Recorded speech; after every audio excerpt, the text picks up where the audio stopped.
राधा, थोड़ी सी चाय मिल सकती है क्या? जी चाचा जी, बस 5 मिनट दीजिए।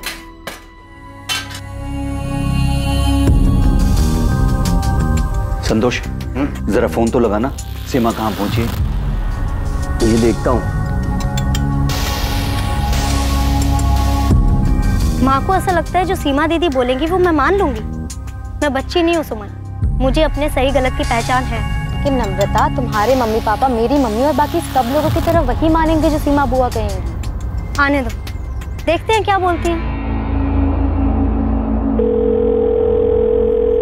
हेलो सीमा, कहाँ पर हो? सब लोग वेट कर रहे हैं तुम्हारा। एक सहेली के घर पे कुछ काम था तो काम खत्म करके आ रही हूँ घर पे। कहाँ पर हो तुम? रास्ते में हूँ मैं तुम्हें। हेलो हेलो सीमा, हेलो। चाचा जी, सीमा रास्ते में ही है, पहुंच रही है। नम्रता के सिर पर जो भूत सवार है ना, बस सीमा ही उसे उतार सकती है, देखना। लो वैशाली। नम्रता को समझाते समझाते थक गई हूँ मैं। नम्रता समझदार है, बस थोड़ी सी बहक गई है। आप चिंता मत करिए, सीमा आएगी, उससे अच्छे से बात करेगी और उसे समझा देगी और उसे सही रास्ता भी दिखा देगी। चाची, प्रिया को लेने मुझे स्कूल जाना है। अगर 2:30 बजे तक सीमा दीदी नहीं आई तो मैं निकल जाऊंगी। वैशाली, मैं ये कह रही थी कि तुम प्रिया को लेके ना स्कूल से सीधे यहीं आ जाना। वो क्या है कि तुम्हारी भी जरूरत पड़ेगी मुझे। कोशिश करूंगी चाची, सीमा दीदी समझा देगी नम्रता को। आप चिंता मत करो, नम्रता बात मान लेगी सीमा दीदी की। चर्चा में आने वाला मामला नम्रता अग्रवाल से संबंधित था और परिवार की ये मीटिंग 2 रात पहले ही तय हुई जब नम्रता के पिता शिव प्रसाद अग्रवाल ने सीमा साहू को कॉल किया। प्रणाम चाचा जी, कैसे हैं आप? मैं ठीक हूँ सीमा बेटा।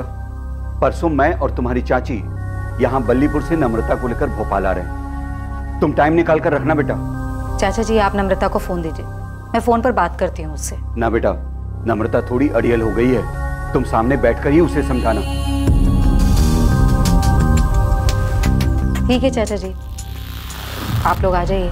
हम लोग राधा के घर पर आएंगे, तुम भी वहीं आ जाना दोपहर तक। ठीक है, मैं आ जाऊंगी। वैशाली को भी वहीं बुलाएं। ठीक है, प्रणाम। चाचा जी चाहते हैं कि मैं नम्रता से बात करूं।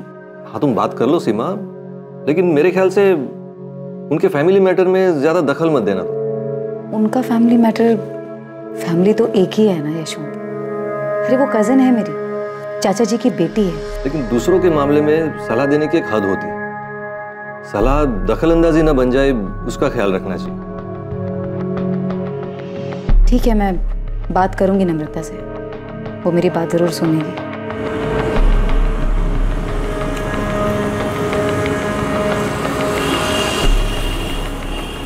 और 21 मार्च को शिव प्रसाद अग्रवाल और लता अग्रवाल अपनी बेटी नम्रता को लेकर सीमा के पास सलाह मशवरे के लिए भोपाल पहुंच गए। लगभग हर परिवार में एक ऐसा सदस्य होता है जो सबसे ज्यादा भरोसेमंद माना जाता है, जिसके पास सब अपनी परेशानी का हल ढूंढने के लिए जाते हैं। मुश्किल से मुश्किल घड़ी में भी जिसके पास हर जरूरी मामले का हल मिल जाता है। एक ऐसा सदस्य जिसके पास हर मसले पर कोई ना कोई सलाह और जरूरत पड़ने पर अपनी सलाह को मनवाने का अधिकार भी होता है। और इस परिवार की वो सदस्य है सीमा साहू। लेकिन 20 साल की नम्रता के साथ संकट की इस घड़ी में सीमा साहू नहीं है। सीमा साहू ने कहा था कि वो आएगी, लेकिन वो नहीं आई। मैं तो ऑफिस में हूँ संतोष, मेरी कुछ बात नहीं हुई सीमा से। यशवंत, मेरी 1 घंटे पहले सीमा से बात हुई थी, करीब 1:45 बजे। सीमा ने बोला था कि वो अपनी सहेली के यहाँ पे है और थोड़ी देर में पहुंच जाएगी। 3:15 बज गए हैं, अभी तक आई नहीं वो। उसका फोन भी बंद आ रहा है। मैं देखता हूँ संतोष, लेकिन मुझे पता नहीं सीमा किस सहेली के घर क्यों जाने वाली थी। ठीक है।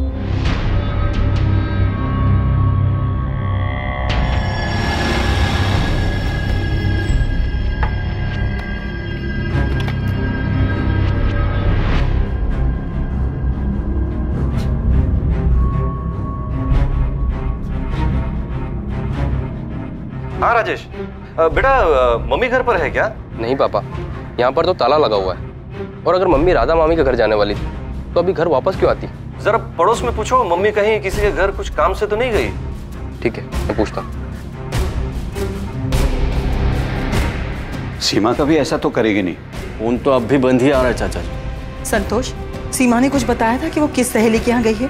वो नहीं बताया था, अचानक उसने फोन काट दिया। पर सीमा ऐसा कभी नहीं करेगी, वो लेट भी होती है तो फोन करके बताती है हमेशा। हाँ, लेकिन यहाँ उसका फोन ही बंद है।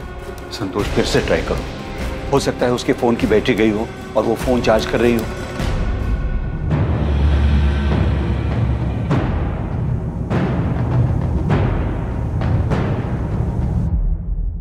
पांडे जी, हॉस्पिटल्स में चेक कराइए कि कहीं कोई एक्सीडेंट का केस वेस तो नहीं आया। सीमा साहू है ना नाम? जी, सीमा साहू, 39 साल। मैडम, मेरी वाइफ कभी ऐसा नहीं करती, वो कभी अपना फोन ऑफ नहीं रखती। मम्मी घर से 11 बजे निकली थी। मैंने पड़ोस में रहने वाली गायत्री आंटी से पता किया।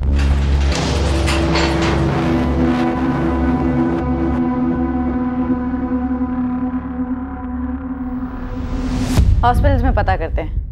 वैसे आपने बताया कि उन्होंने किसी संतोष को। जी, संतोष, वो सीमा के बड़े भाई के दोस्त हैं, घर वाले जैसे ही हैं। उन्होंने ही बात की थी। और उन्होंने बताया कि वो किसी सहेली के घर पर हैं। आपने वहां पता किया? कौन सी सहेली पता नहीं ना। सीमा के दोस्त हैं, वो तो हमारे मोहल्ले में ही रहते हैं। और मैडम, आज सीमा के चाचा जी खास बल्लीपुर से यहाँ आए थे सीमा को मिलने। उनकी मीटिंग तय थी, पर इसमें सीमा का इस तरह कहीं चले जाना। ठीक है, देखते हैं। वैसे हम कल तक वेट करके ही मिसिंग का FIR बना सकते हैं। आपकी वाइफ अडल्ट हैं। आप लोग अपनी तरफ से कोशिशें जारी रखिए। हो सकता है किसी के घर पर हो, पूछताछ करते रहिए। जी मैम।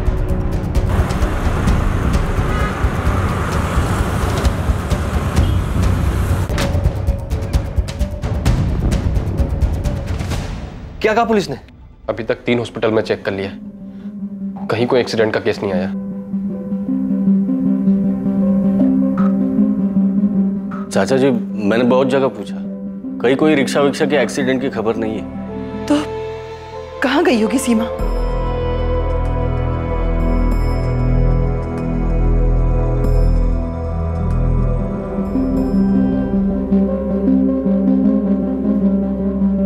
सुमन, ये नम्रता से तेरी बात हो रही थी?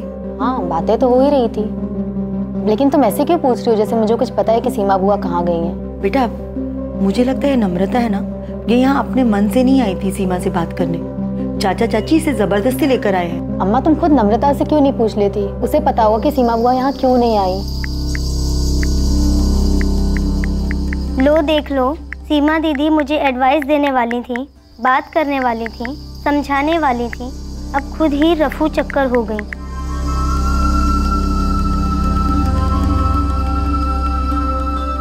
मैंने कहा था तुझसे नम्रता, जो होगा अच्छे के लिए ही होगा, टेंशन मत लेना।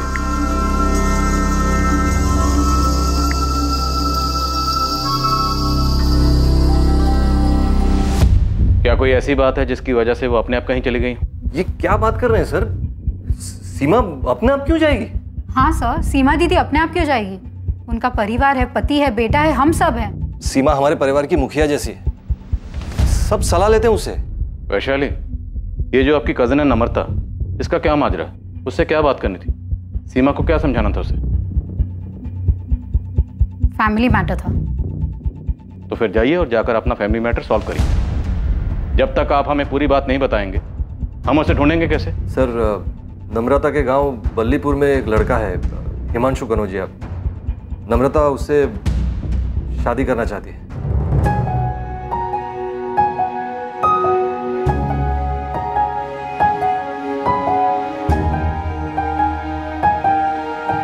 नम्रता, वो है ना तुम्हारे पापा का मजदूर हरीलाल, बड़ी आंखें निकाल के देख रहा था हमें। पक्का वो पापा को जाके चुगली करेगी। तू एक काम कर, तू अपने मम्मी पापा को जाके खुद सामने से बोल दे, मैं भी माँ से बोल देता हूँ कि रिश्ता लेकर पहुँच जाए।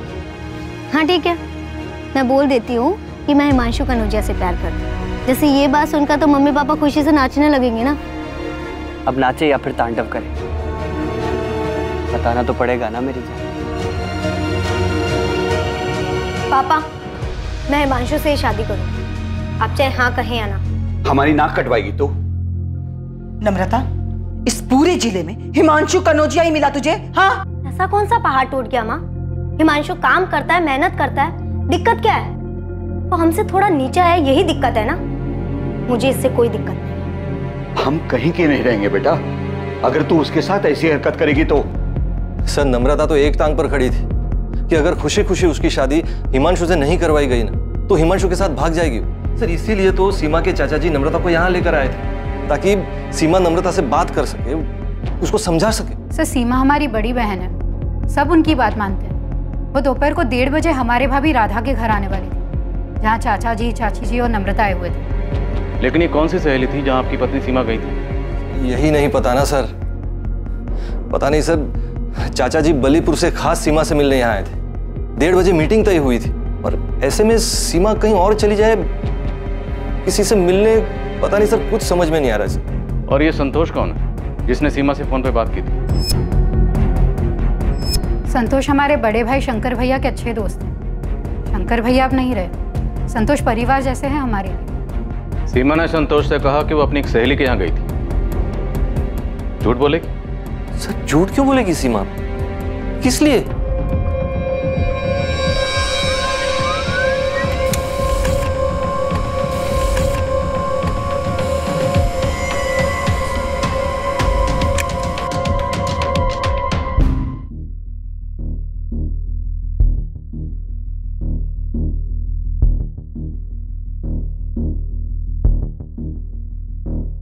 सारे हॉस्पिटल चेक किए, एक्सीडेंट तो नहीं हुआ है। नॉर्मल नहीं है साहब ऐसे गायब होना।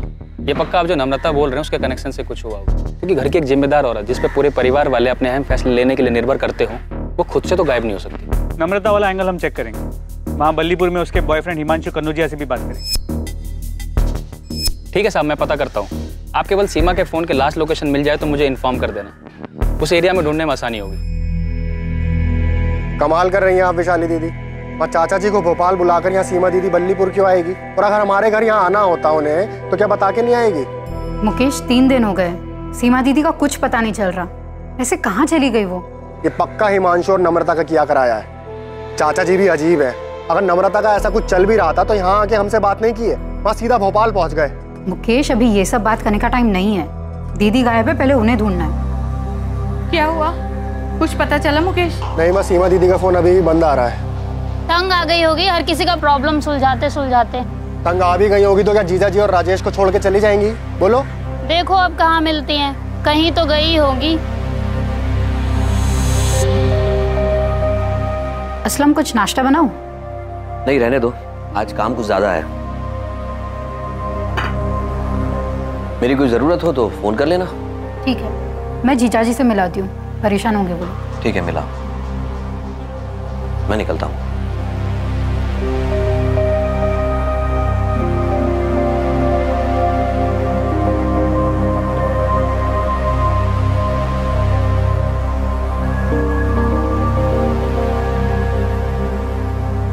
पापा, सीमा दीदी गायब होगी तो हिमांशु क्या कर सकता है? उसे वहां बल्लीपुर में पुलिस क्यों उठाने के लिए गई है? नम्रता, भोपाल आने से पहले कुछ बात हुई थी सीमा से तुम्हारी? नहीं हुई थी। और मैं क्यों करूंगी बात? मुझे यहाँ पर जबरदस्ती बात करने के लिए बुलाया गया था, तो मैं उनसे सामने से क्यों करूंगी बात? नम्रता, कहीं तुमने और हिमांशु ने तो कुछ नहीं किया? हाँ पापा, मैंने और हिमांशु दोनों ने मिलकर सीमा दीदी को गायब कर दिया, ताकि वो मुझसे कोई बात ना कर सके, मुझे अपना लेक्चर ना दे सके। बस सीमा दीदी खुद ही चली गई है यहाँ से।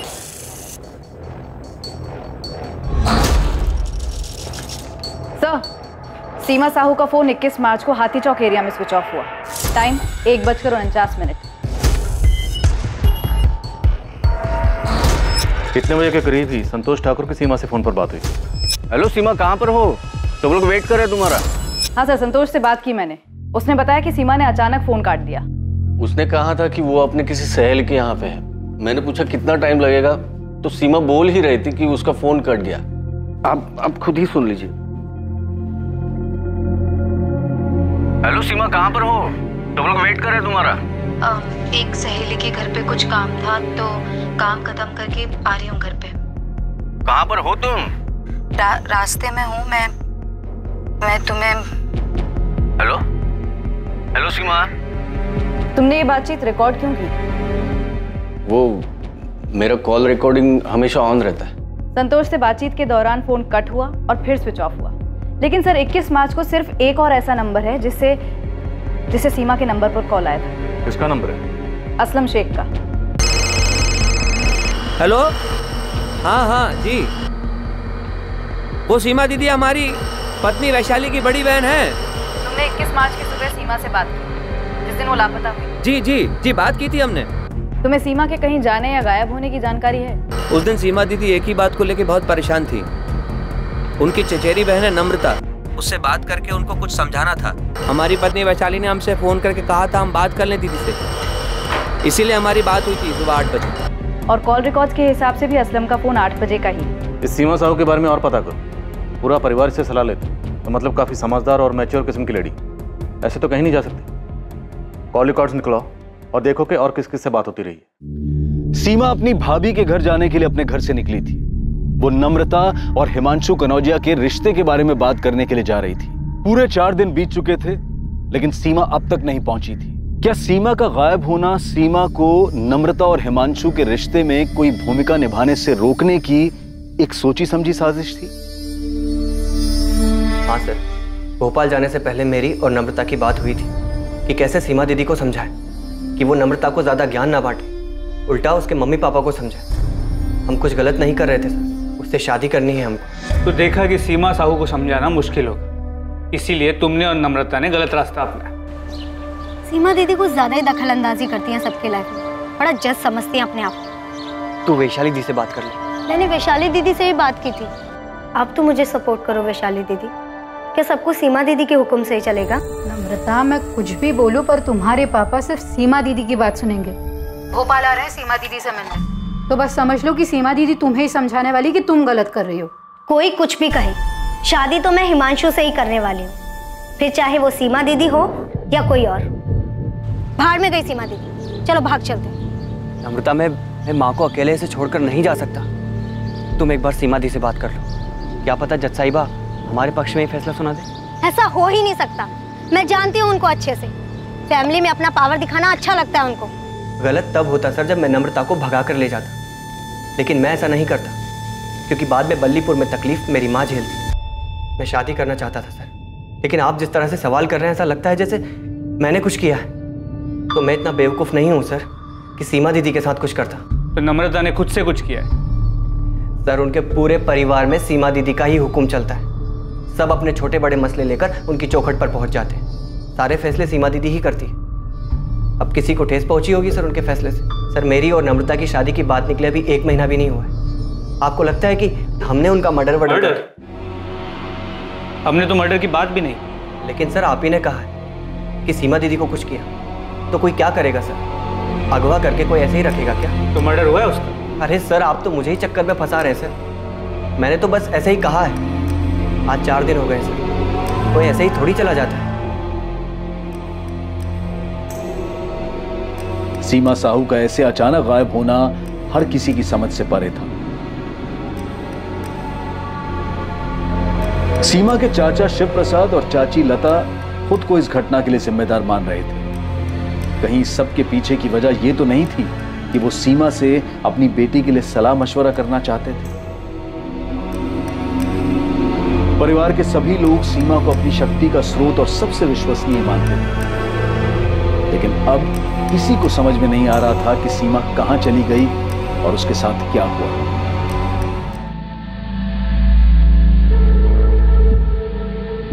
हाँ, यही वो लेडी है, पक्का पक्का? दोस्त, कितनी बार बोलूं? हाँ पक्का। हमारे होटल में सीसीटीवी कैमरा भी। यही वो लेडी है जो 21 मार्च को आई थी।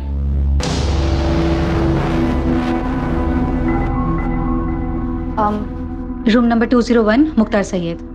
आपका नाम? सीमा साहब। 1 मिनट।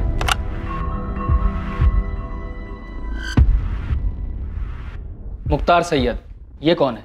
उस दिन सुबह ही चेक इन किए थे, बुजुर्ग आदमी थे। 21 मार्च को चेक इन किए थे और 22 मार्च की सुबह को चेकआउट कर दिए थे।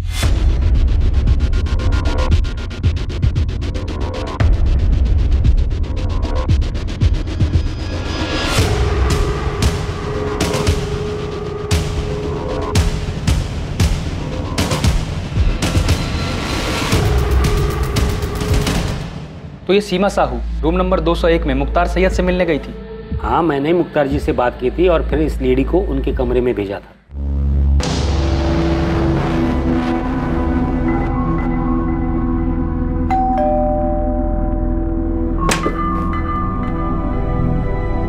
सीमा साहू जी आई है।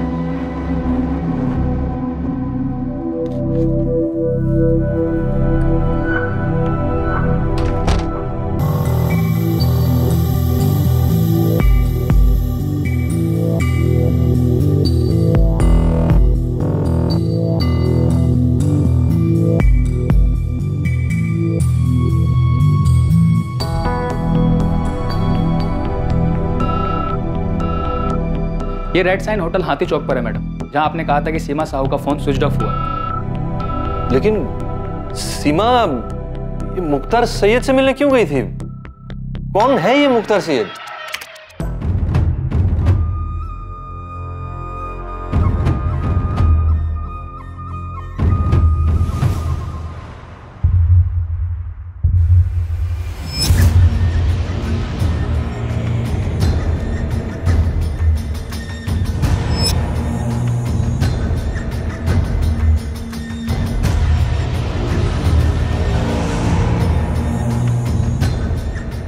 पता नहीं सर, ये कौन है? हमें होटल के रिकॉर्ड से ये आधार कार्ड मिला है। अगर ये आधार कार्ड असली है तो हम इसकी बाकी डिटेल्स निकलवाएंगे। और आप इस तस्वीर को देखिए, ये कोई बाबा किस्म का आदमी लगता है। क्या सीमा किसी बाबा से मिली थी?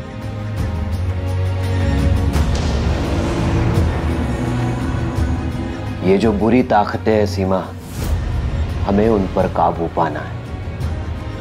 जो तुम्हारे मंसूबे पर बुरी नजर डाल रहे हैं, उन बुरी नजरों को हमें दूर करना है। हम सबको मिलकर इन बुरे प्रभावों पर वार करना है और इन नकारात्मक तत्वों को हमें मिटाना है।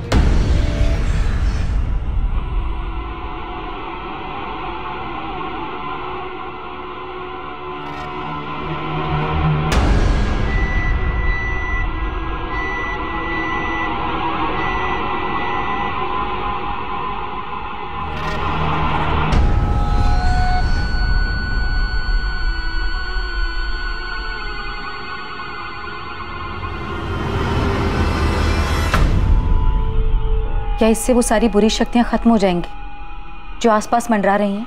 सब कुछ खत्म हो जाएगा, धीरे धीरे सब कुछ खत्म हो जाएगा।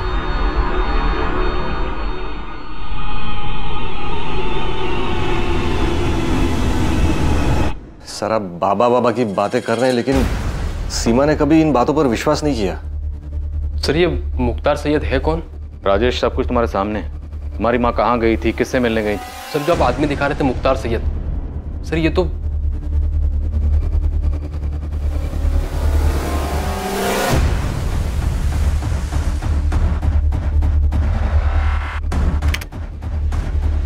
ध्यान से देखिए सर, इस आदमी के चेहरे पे दाढ़ी मूंछ सब कुछ नकली लग रहा है। सर ये तो कोई ढोंगी है।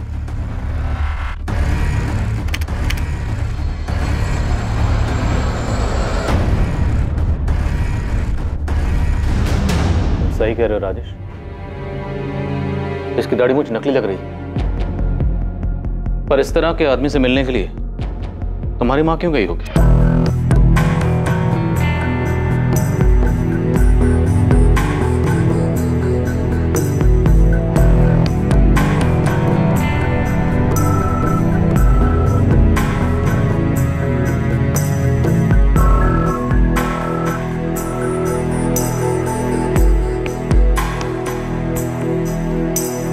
सीमा कभी किसी बाबा के पास नहीं गई।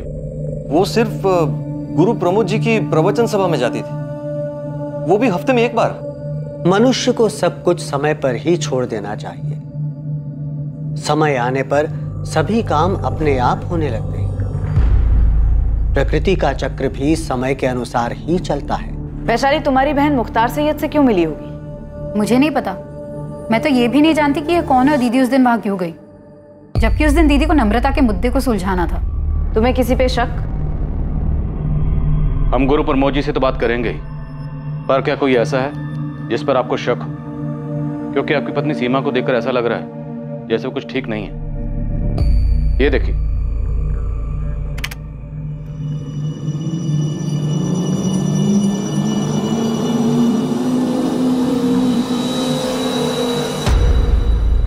सीमा जिस तरह से चल रही है ऐसा लग रहा है जैसे ये नशे में।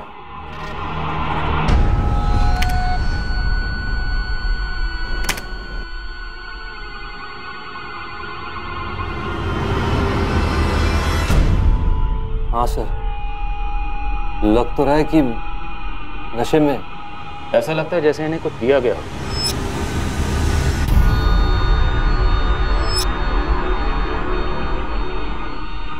हाँ, ऐसा लग रहा है कि सीमा दीदी को किसी ने कोई नशीली चीज खिलाई पिलाई होगी। ऐसा ही लग रहा है। हमने उसकी आवाज भी सुनी।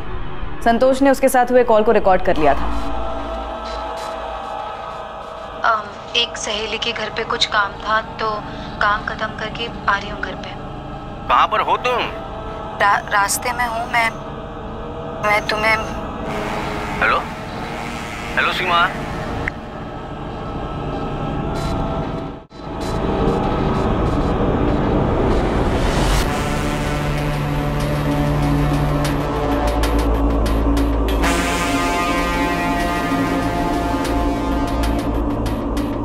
रास्ते में हूँ मैं तुम्हें।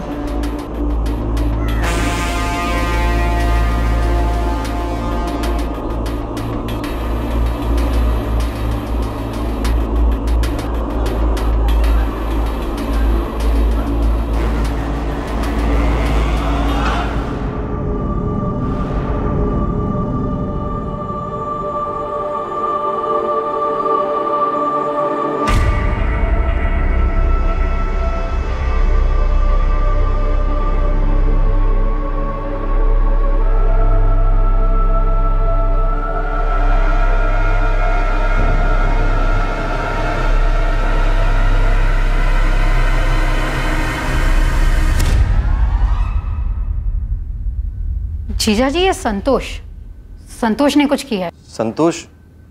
संतोष ठाकुर? हाँ, उसने दीदी के साथ फोन पर की गई बात की रिकॉर्डिंग क्यों की? क्यों किया होगा उसने ऐसा? और ये सब कुछ मुकेश मामा ने किया है। उन्हीं का हाथ है इसमें। तुम्हारे मुकेश मामा जो बल्लीपुर में रहते हैं? हाँ। लालू तो इतनी ज्यादा छुट्टी लेगा, एक काम कर, तो हमेशा के लिए छुट्टी ले ले। मामा और मामी दोनों ने मिलकर किया है ये। लेकिन राजेश, तुम्हारी माँ मुख्तार सैयद से मिलने खुद गई हैं। जरूर मामा और मामी ने मिलकर कोई तिगड़म बैठाया है। मामा बहुत गुस्सा है मम्मी पे। जब खेत की सारी देखभाल मैं करता हूँ, अनाज की सारी बिक्री और सब कुछ मैं ही देखता हूँ, और उसमें से जो भी पैसा आता है तो इतना सारा पैसा मैं हर महीने राधा भाभी को क्यों दूं? मुकेश, क्योंकि वो अकेली हैं। उनके स्वर्गवासी पति शंकर भैया तुम्हारे, मेरे और वैशाली, हम तीनों के बड़े भाई थे। अरे इतनी समझ तो होनी चाहिए तुम में। अच्छा, तो मतलब मेहनत मुकेश करे और खाए सब। अच्छा, मुझे अच्छी तरह पता था मुकेश की जुबान के पीछे ना शब्द तुम्हारे ठूसे हुए हैं। तो मतलब हम वहाँ गांव में बैठकर चक्की पीसते रहे और यहाँ शहर में सब मलाई खाएं। सीमा दीदी, क्यों ना मुकेश को ज्यादा हिस्सा। तुम बीच में मत बोलो। अरे घर हमारे पापा का है, खेत हमारे पापा का है, और मुकेश इस समय जो बात कर रहा है ना, घर और खेत बेचने वाली। तो क्या हमारा हक नहीं बनता गांव छोड़कर शहर आकर एक बेहतर जिंदगी जीने की? बेशक शहर आओ, लेकिन खेत और घर बेच कर नहीं। मतलब हम अपनी जिंदगी गांव में बैठ के पिसवाएं और आप लोग यहाँ मजे से ठाट से रहो। जो भी हम खेत में मजदूरी करते हैं उसका हिस्सा सबको मिले, लेकिन एक फैसला नहीं कर सकते घर और खेत बेचने का। अरे मुकेश, खेत और घर में शंकर भैया तुम्हारा, मेरा और वैशाली का, हम सबका बराबर का हिस्सा है। हमारी शादी से पहले सब काम मुकेश ही संभालता आ रहा था और शादी के बाद हम दोनों मिलकर संभाल रहे हैं। हाँ, तो अब नहीं संभाला जा रहा है ना, तो छोड़ दो। वहां हम किसी और को लगा देंगे, माँ को अपने पास बुला लेंगे। तुम और मुकेश निकल जाओ इन सब के बीच से। सीमा, गुस्से पर काबू रखो। यशवंत, मुझे पता है मैं क्या कर रही हूँ और क्या बोल रही हूँ। अरे मुकेश को ये सारी चाबी चढ़ाने वाली ना, ये चंचल है। अच्छा, मैंने चाबी चढ़ाई है? मतलब आज तक आप दोनों बहनें मिलके मुकेश को अपने अंगूठे के नीचे दबाकर चलती आई और आज जब मुकेश की जबान चलने लगी तो मैंने चाबी चढ़ाई। चंचल, तमीज में बात करो। अरे तुम भी डरपोक हो। ये सीमा दीदी आज तक अपनी मनमानी करती है और आगे भी अपनी चलाती रहेंगी। चंचल, अरे दीदी आप भी इन्हीं के नीचे दबी हुई हैं। चल, चुप कर, चुप। मुकेश मामा और चंचल मामी के अंदर बहुत गुस्सा भरा मम्मी के लिए। तो तुम्हें लगता है मुख्तार सैयद उनका भेजा हुआ कोई बंदा हो सकता है? संतोष, हाँ हमें भी डाउट तो हुआ था कि संतोष ने कॉल रिकॉर्ड क्यों किया। जीजा जी मानने को तैयार नहीं है, लेकिन मैं कह रही हूँ ये संतोष की नज़र दीदी की तरफ मुझे कभी ठीक नहीं लगी। मुझे भी अजीब लग रहा है कि उसने आके दीदी का कॉल रिकॉर्ड क्यों किया। क्या हुआ था सीमा साहू के साथ? किसी को भी नहीं पता था कि सीमा मुख्तार सैयद से मिलने क्यों गई थी, और ना ही किसी को यह अंदाजा था कि वो ऐसा क्यों करेगी। हालांकि सीमा के बेटे राजेश को अपने मामा मुकेश और मामी चंचल पर शक था, और सीमा की बहन वैशाली सीमा के दोस्त संतोष ठाकुर को कटघरे में खड़ा कर रही थी। लेकिन मुख्तार सैयद का खुलासा सबके लिए चौंका देने वाला था। एड्रेस तो यही है सर, लेकिन मैं यहाँ 15 सालों से रहता हूँ। इदरीस खान नाम है मेरा। और सर मैंने आज तक किसी मुख्तार सैयद नाम के आदमी को यहाँ हुसैन नगर में न देखा है न सुना है। जरा ध्यान से देखिए, फोटो से भी पहचान में नहीं आ रहा। नहीं सर, चाहिए तो मस्जिद के इमाम साहब से भी पूछ के देखता हूँ, लेकिन ये एड्रेस मेरा ही है।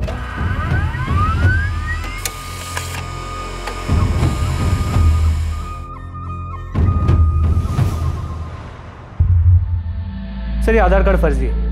ये आधार कार्ड नंबर किसी और के नाम पे रजिस्टर्ड, इसका किसी भी मुख्तार सैयद नाम के आदमी के साथ दूर दूर तक कोई भी रिश्ता नहीं। सिम कार्ड 19 मार्च को खरीदा गया, लेकिन ना ही उससे कॉल कोई किया गया और ना ही कोई कॉल आया उस पर। यही वो नंबर है जिसकी डॉक्यूमेंटेशन के लिए आधार कार्ड इस्तेमाल हुआ? जी सर, लेकिन फर्जी है। पर ऐसे किसी भी फर्जी मुख्तार सैयद से मिलने के लिए सीमा साहब क्यों जाएगी? सर कोई तो वजह होगी। सीसीटीवी कैमरा में साफ दिख रहा है कि सीमा वहाँ मुख्तार से मिलने गई थी। अब वो खुद से गई थी या किसी के इशारे पे गई थी, पर वो वहाँ गई थी, तो कोई तो वजह होगी। ये आप बार बार क्यों पूछ रहे हो कि मैंने सीमा का कॉल रिकॉर्ड क्यों किया?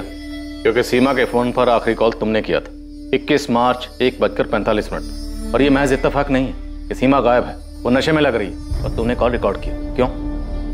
सर मेरे फोन में कॉल रिकॉर्डर हमेशा ऑन रहता है सर। इससे पहले सब लोगों के कॉल रिकॉर्ड हुए हैं सर, मैं आपको दिखाता हूँ। तुम ये बताओ कि तुम्हारा रिकॉर्डर ऑन क्यों रहता है? सर मेरा प्रॉपर्टी डीलिंग का बिजनेस है, कभी कभी फोन पर कोई धमकी देता है, इसलिए अपने सेफ्टी के लिए मैं रिकॉर्ड कर लेता हूँ। और सर मैं सीमा के बड़े भाई का जिगरी दोस्त रहा हूँ, उसके फैमिली के साथ मेरा अपने फैमिली जैसा रिश्ता है। और सीमा, उसके साथ तुम्हारा कैसा रिश्ता है? अब आप ये वाहियात इल्जाम मुझे पर लगाएंगे? ये आप लोग संतोष जी से ऐसे भद्दे सवाल कैसे पूछ सकते हैं और उन पे इल्जाम कैसे लगा सकते हैं? क्योंकि सीमा गायब हुई है, तुम्हारे स्वर्गवासी पति की छोटी बहन। तो सीमा के गायब होने में संतोष जी का कैसे हाथ हो सकता है? तो फिर किसका हो सकता है, आप ही बता दीजिए। मुझे क्या पता, हो सकता है नम्रता जिससे शादी करना चाहती है उस लड़के का हाथ हो। वैसे भी नम्रता बहुत चिड़ी हुई थी और उसने मेरी बेटी सुमन को भी बताया। क्या बताया था? मैं तो कहती हूँ अच्छा है सीमा दीदी कहीं बिजी हो जाए और यहाँ पर आए ही ना, इससे तुम्हारी प्रॉब्लम सॉल्व हो जाएगी। अरे बात करो ना उनसे। नहीं करनी मुझे उनसे बात। क्यों हर फैसला सब लोग उनसे पूछ कर लेते हैं? अब मैं 20 साल की हो गई हूँ, मैं अपने सही गलत के फैसले खुद ले सकती हूँ। नम्रता ऐसा कह रही थी, पर अम्मा क्या नम्रता उस हिमांशु के साथ मिलकर ऐसा कुछ करेगी कि बुआ? देखिए संतोष जी भले आदमी हैं और हमारे परिवार को अपना परिवार मानते हैं। हमें पूरा शक है कि सीमा के गायब होने में किसी अपने का ही हाथ है, इसलिए पूछताछ तो हम सबसे करेंगे राधा जी, और अब तो FIR भी बन चुका है। संतोष जी भले आदमी हैं और हमारे परिवार को अपना परिवार मानते हैं। हमें पूरा शक है कि सीमा के गायब होने में किसी अपने का ही हाथ है, इसलिए पूछताछ तो हम सबसे करेंगे राधा जी, और अब तो FIR भी बन चुका है।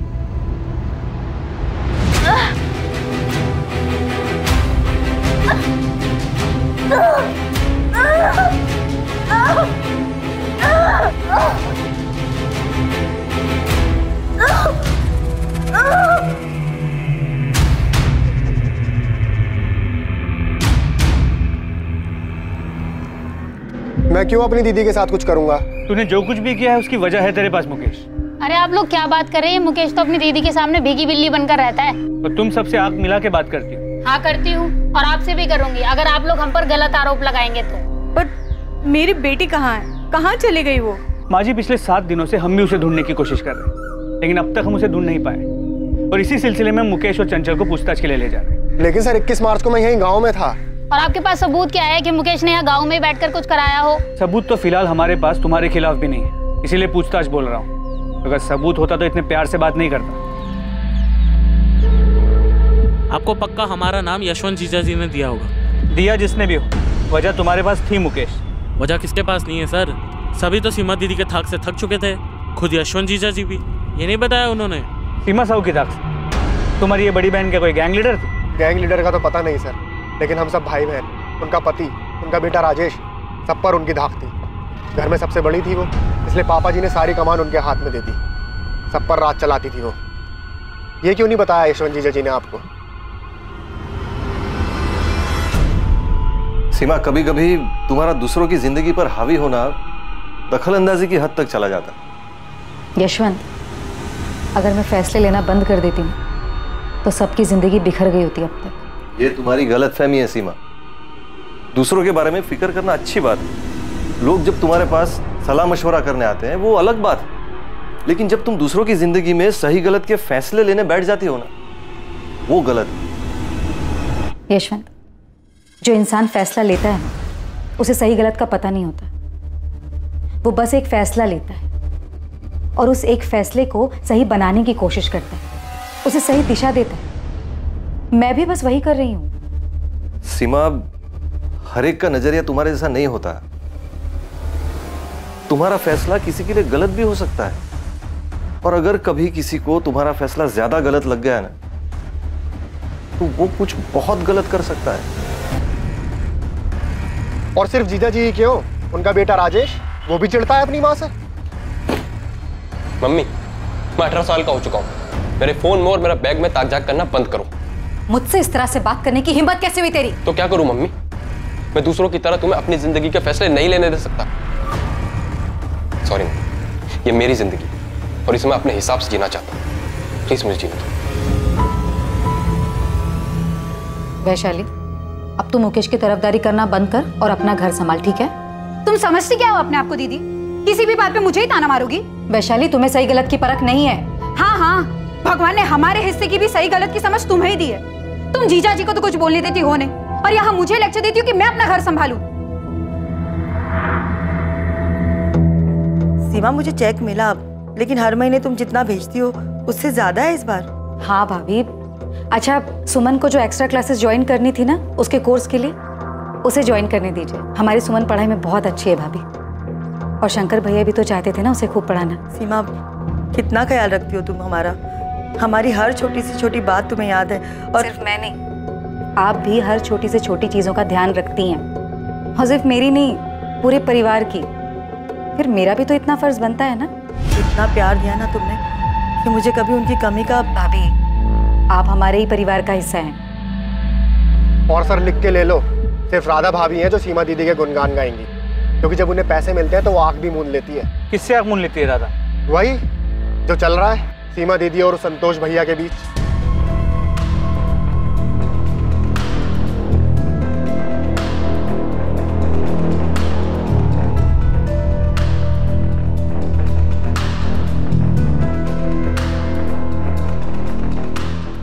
पिंटू, मुझे किसी भी सूरत में ये इन्फॉर्मेशन चाहिए कि सीमा साहू इस मुख्तार सैयद से मिलने होटल क्यों गई।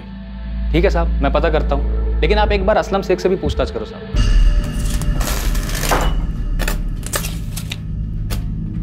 हे हाशिम, इधर आ। ये दरवाजे का माप था ना तेरे पास बराबर, ये 4 इंच छोटा कैसे हो गया? असलम भाई, पहले माप देखो आप।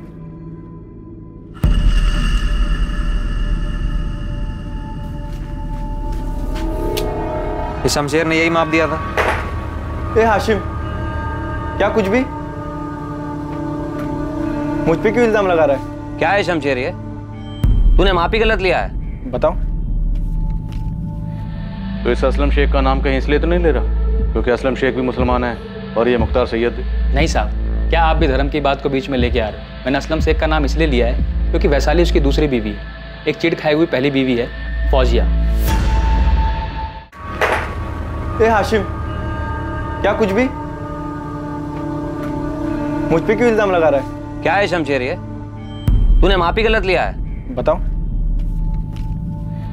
तो इस असलम शेख का नाम कहीं इसलिए तो नहीं ले रहा क्योंकि असलम शेख भी मुसलमान है और ये मुख्तार सैयद भी? नहीं साहब, क्या आप भी धर्म की बात को बीच में लेके आ रहे हैं? मैंने असलम शेख का नाम इसलिए लिया है क्योंकि वैशाली उसकी दूसरी बीवी है, एक चिढ़ खाई हुई पहली बीवी है फौजिया। अगर खाने की चीज को दोबारा ऐसे फेंका ना मैं 2 थप्पड़ लगाऊंगी। अब जाओ, खुद साफ करो, उठाकर प्लेट में रखो और खाओ। पापा भी तो ऐसी प्लेट फेंकते हैं। पापा जैसे बनोगे तुम? पापा जैसे बनोगे तुम? हाँ? तुम भी तो उनके जैसे मुझे मारती हो। वो तुम्हें मारते हैं और तुम मुझे मारती हो। साहब, इस फैमिली में बहुत कुछ प्लास्टिक पेंट चढ़ा हुआ है। ये फौजिया नफरत करती थी वैशाली से और उससे भी ज्यादा सीमा साहू से, क्योंकि सीमा ने ही वैशाली और असलम शेख की शादी के लिए मंजूरी दी। फौजिया के पति को घर से छीन के लेके आ गई थी। सर, 5 कांस्टेबल्स को हाथी चौक से लेकर राधा के घर और सीमा के घर तक 10 बार दौड़ा चुकी। इन दोनों इलाकों में किसी ने भी 21 मार्च के दिन सीमा को घर वापस आते या कहीं और देखे जाने की कोई जानकारी ही नहीं। आज पूरे 7 दिन हो, वो इतने दिनों तक सीमा को छुपा के रखेगा? साहब, ये लेडी परिवार के अंदर ही सबके रास्ते में आ गई। मुझे तो ऐसा लग रहा है किसी ने इसको रास्ते से हटाया।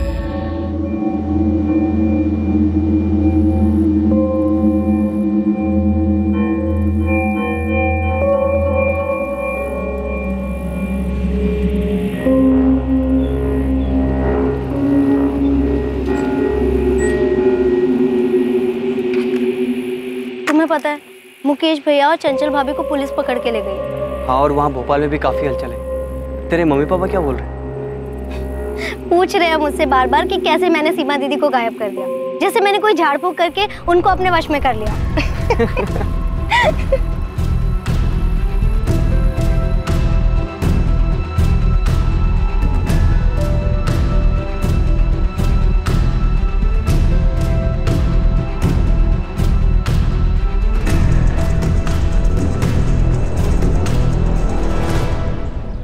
ईशा, हम दोनों को कोई भी अलग नहीं कर सकता, कोई भी नहीं। राजेश, मैं तुमसे एक सीधी सी बात पूछना चाहती हूँ। अब हाँ, पूछो ना।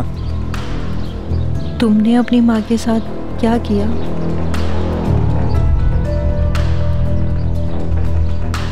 कभी कभी लगता है कि सीमा को ऐसे सब लोगों के लाइफ में घुसना नहीं चाहिए था।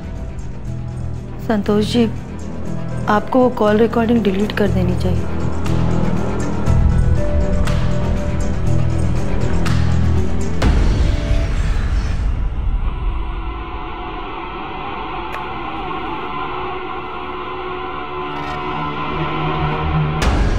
ये तुम्हारी हर परेशानी को खत्म कर देगा सीमा, ये हर बुरे साये को मिटा देगा।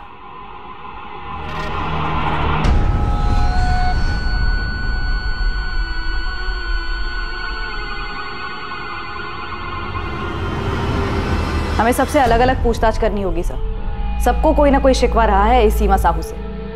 सर, मुझे इस बात का डर है कि शायद हम सीमा साहू को जिंदा ना पाए। मुझे भी यही लग रहा है। ऐसा लगता है कि सीमा साहू को पूरी तरह से किसी जाल में फंसाया गया और ये जाल उसके किसी अपने नहीं बिछाए। सीमा साहू एक दृढ़ महिला थी। वो ऐसी बिल्कुल नहीं थी कि इतनी आसानी से कोई गलत कदम उठाए और मुख्तार सैयद जैसे फर्जी आदमी से मिलने चली जाए। जी सर, बिल्कुल किसी अपने ने ही धोखा दिया है सीमा को, या फिर ये भी हो सकता है कि सारे अपनों ने मिलकर साजिश रची ताकि हमें कोई सुराग ना मिले।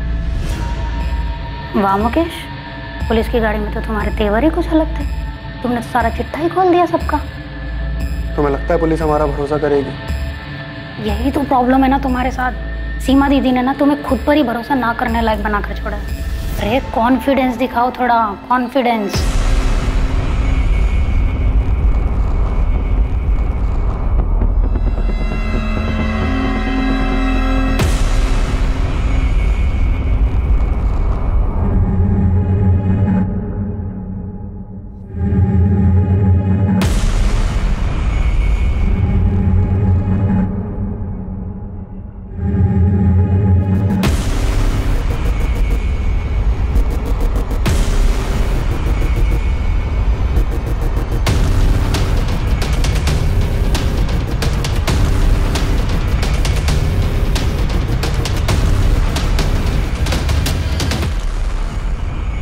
जब परिवार में सब लोग एक दूसरे से खुश होते हैं तो उसे एक आदर्श परिवार माना जाता है। लेकिन यह जरूरी नहीं है कि हकीकत हमेशा वही हो जो नजर आती है। एक दूसरे से मतभेद होना, गिले शिकवे होना, यह भी स्वाभाविक है। लेकिन कई बार ये गिले शिकवे दिल और दिमाग में लंबे वक्त तक घर कर जाते हैं। ये मनमुटाव अक्सर परिवार के उस सदस्य से होता है जो हमेशा परिवार के लिए फैसले लेता है, क्योंकि ये जरूरी नहीं है कि परिवार का हर सदस्य इन फैसलों से सहमत होता हो। सीमा साहू के परिवार का कौन सा सदस्य खफा था जिसने सीमा साहू के लिए जाल बिछाया? क्या ये एक ही सदस्य था या फिर हर किसी को सीमा से कोई गिला शिकवा था?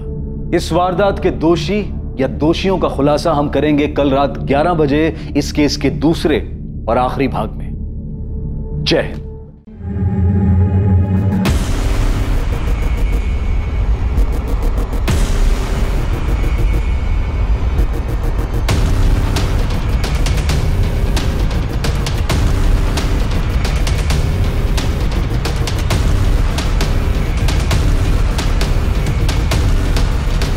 क्या वो एक ही शख्स था जो सीमा से बदले की भावना में इस हद तक चला गया था, या फिर कई लोगों ने मिलकर यह चक्रव्यूह रचा था जिसे पुलिस के लिए सुलझा पाना इतना मुश्किल हो रहा था?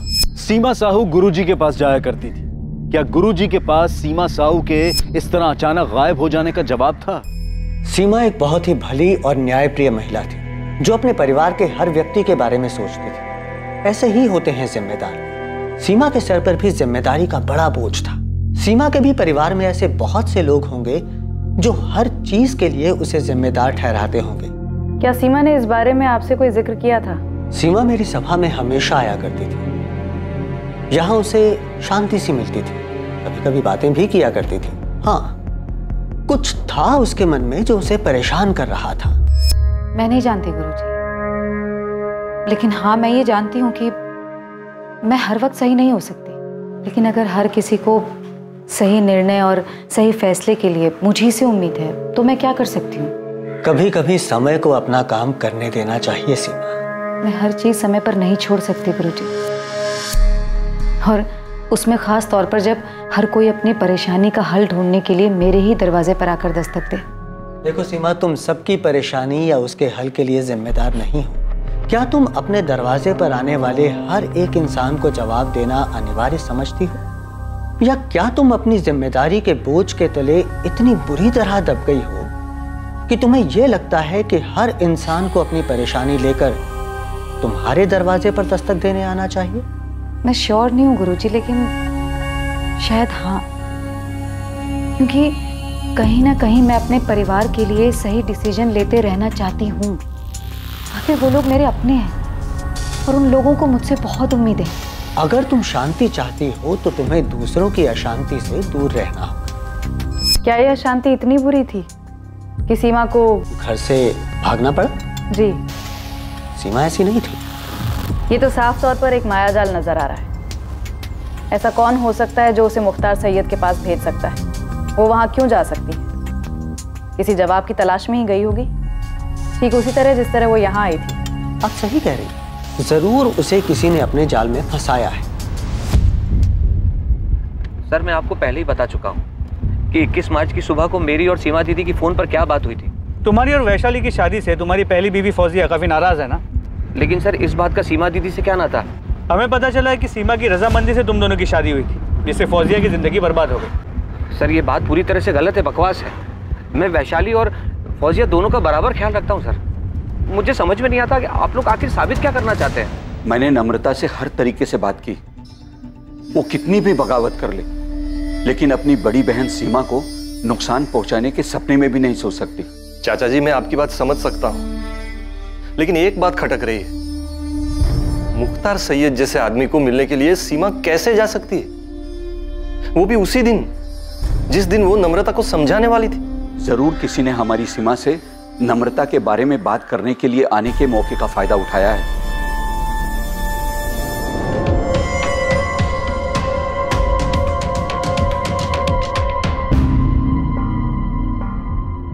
सर, मैं नहीं जानता ये मुख्तार सैयद कौन है। हाँ, अगर ये मुस्लिम है और मैंने सिर्फ पूछा तुम इसे जानते हो या नहीं? नहीं सर, मैं नहीं जानता इसे। अगर आपको शक है कि फौजिया ने कुछ किया है सीमा दीदी के साथ, तो फौजिया को उठा के पूछिए। आप असलम को क्यों उठा लाए? हमने सिर्फ पूछताछ के लिए उठाया है। आपने दो और दो जोड़ दिया।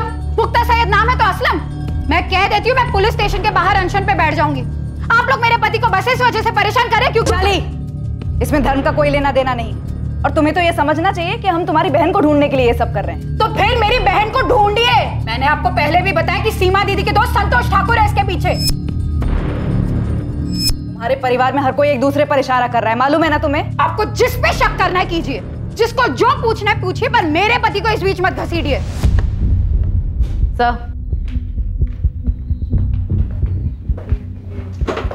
सर, ये वैशाली बहुत हंगामा कर रही है, धमकी दे रही है कि अगर हमने असलम को नहीं छोड़ा तो वो बाहर अनशन पर बैठ जाएगी। चोर की दाढ़ी में तिनका। कह नहीं सकते सर, पर ये सिचुएशन मुश्किल हो सकती है। उसने सीमा के हस्बैंड यशवंत को फोन करके बुला लिया है और बाकी लोगों को भी इकट्ठा कर रही है। ठीक है, उसे बोलो 10 मिनट में असलम को पूछताछ करके छोड़ते हैं। सर। असलम, हम तुम्हें पुलिस स्टेशन क्या ले आए? तुम्हारी बीवी वैशाली ने तो हंगामा मचा दी। क्यों नहीं मचाएगी सर?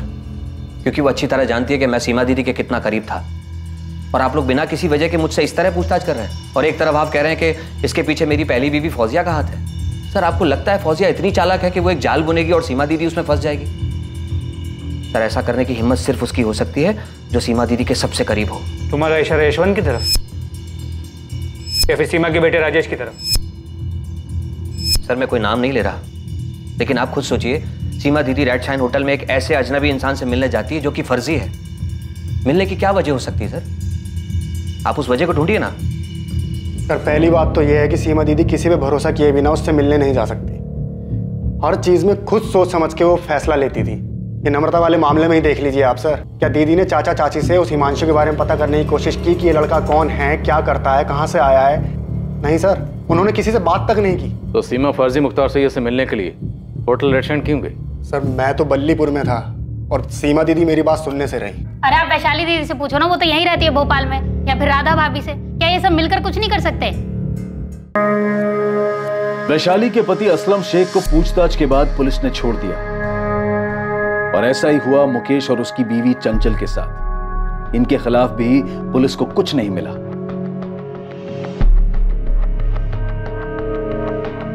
पुलिस ने हर उस शख्स के फोन रिकॉर्ड्स चेक कर लिए थे जो सीमा साहू के करीब था। सीमा साहू के पति और उसके बेटे ने अखबारों में इश्तिहार दिया जिसमें सीमा साहू को ढूंढने वालों के लिए इनाम घोषित किया गया था। सर, शक के घेरे में जितने भी लोग थे सबके कॉल रिकॉर्ड्स चेक कर लिए, लेकिन किसी के भी कॉल रिकॉर्ड्स में से कुछ भी नहीं मिला है। मालती, ऐसा कैसे हो सकता है? एक भी कॉल ऐसी नहीं है जिससे ये लगे कि सीमा साहू को फंसाया जा रहा है। नहीं सर, सीमा के पति यशवंत और उसके बेटे राजेश के कॉल रिकॉर्ड्स भी चेक किए, ये सोचकर कि शायद कोई पर्सनल एंगल होगा, लेकिन किसी से भी कोई भी सुराग हाथ नहीं लगा है। तो फिर मामला है कहाँ? सीमा के पति यशवंत ने सीमा की तस्वीर अखबारों में छपवाई, लेकिन सीमा का कोई अता पता नहीं, अभी तक कोई सामने नहीं आया। सर, ये हाथी चौक में मैं इतने दिन से जितने भी रिक्शे वाले और प्राइवेट टैक्सी वाले हैं सबको ये फोटो दिखा के घूम रहा हूँ, पर ये सीमा साहू किसी भी पब्लिक ट्रांसपोर्ट से होटल रेड साइन तो आई नहीं है। कोई तो है जो उसे लेके आया है यहाँ। इस मुख्तार सैयद का कुछ पता चला? साहब, इस फोटो से तो कोई भी इसे पहचान नहीं रहा। आपके साइबर सेल से इसके बिना मुझ दाढ़ी वाली फोटो आने वाली थी ना, तो कल तक आ जाए। सीमा ने कोई पब्लिक ट्रांसपोर्ट नहीं लिया, तो जरूर उसका कोई अपना ही उसे होटल रेड शाइन होटल लेकर गया, और ये सब कुछ बड़ी सोची समझी साजिश के तहत किया गया। तो ये जो भी है बहुत शातिर है, खुद तो अंदर गया नहीं और सीमा को अकेले अंदर भेज दिया। मैं थोड़ी देर में आती हूँ।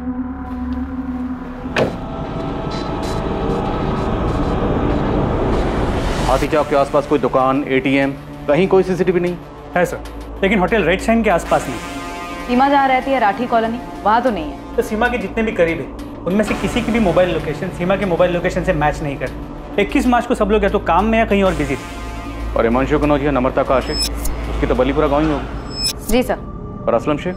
असलम शेख अपने गांव महबूब नगर में ही था, उसका वहीं का लोकेशन आया। जैसा कि हमको पहले लगा था, अब तो ये और भी मुश्किल है कि सीमा को इतने दिनों तक बंदी बनाकर रखा गया हो। लेकिन अगर सीमा के साथ कुछ और भी हुआ तो कहाँ हुआ, कैसे हुआ, किसने किया? सर, ये सारे परिवार वाले एक दूसरे की ओर इशारा कर रहे हैं। हो सकता है सीमा से इन सबको कोई ना कोई शिकवा रहा होगा। पॉसिबिलिटी है कि सीमा ने अपने परिवार के अलावा भी किसी और की जिंदगी में भी दखलंदाजी की होगी।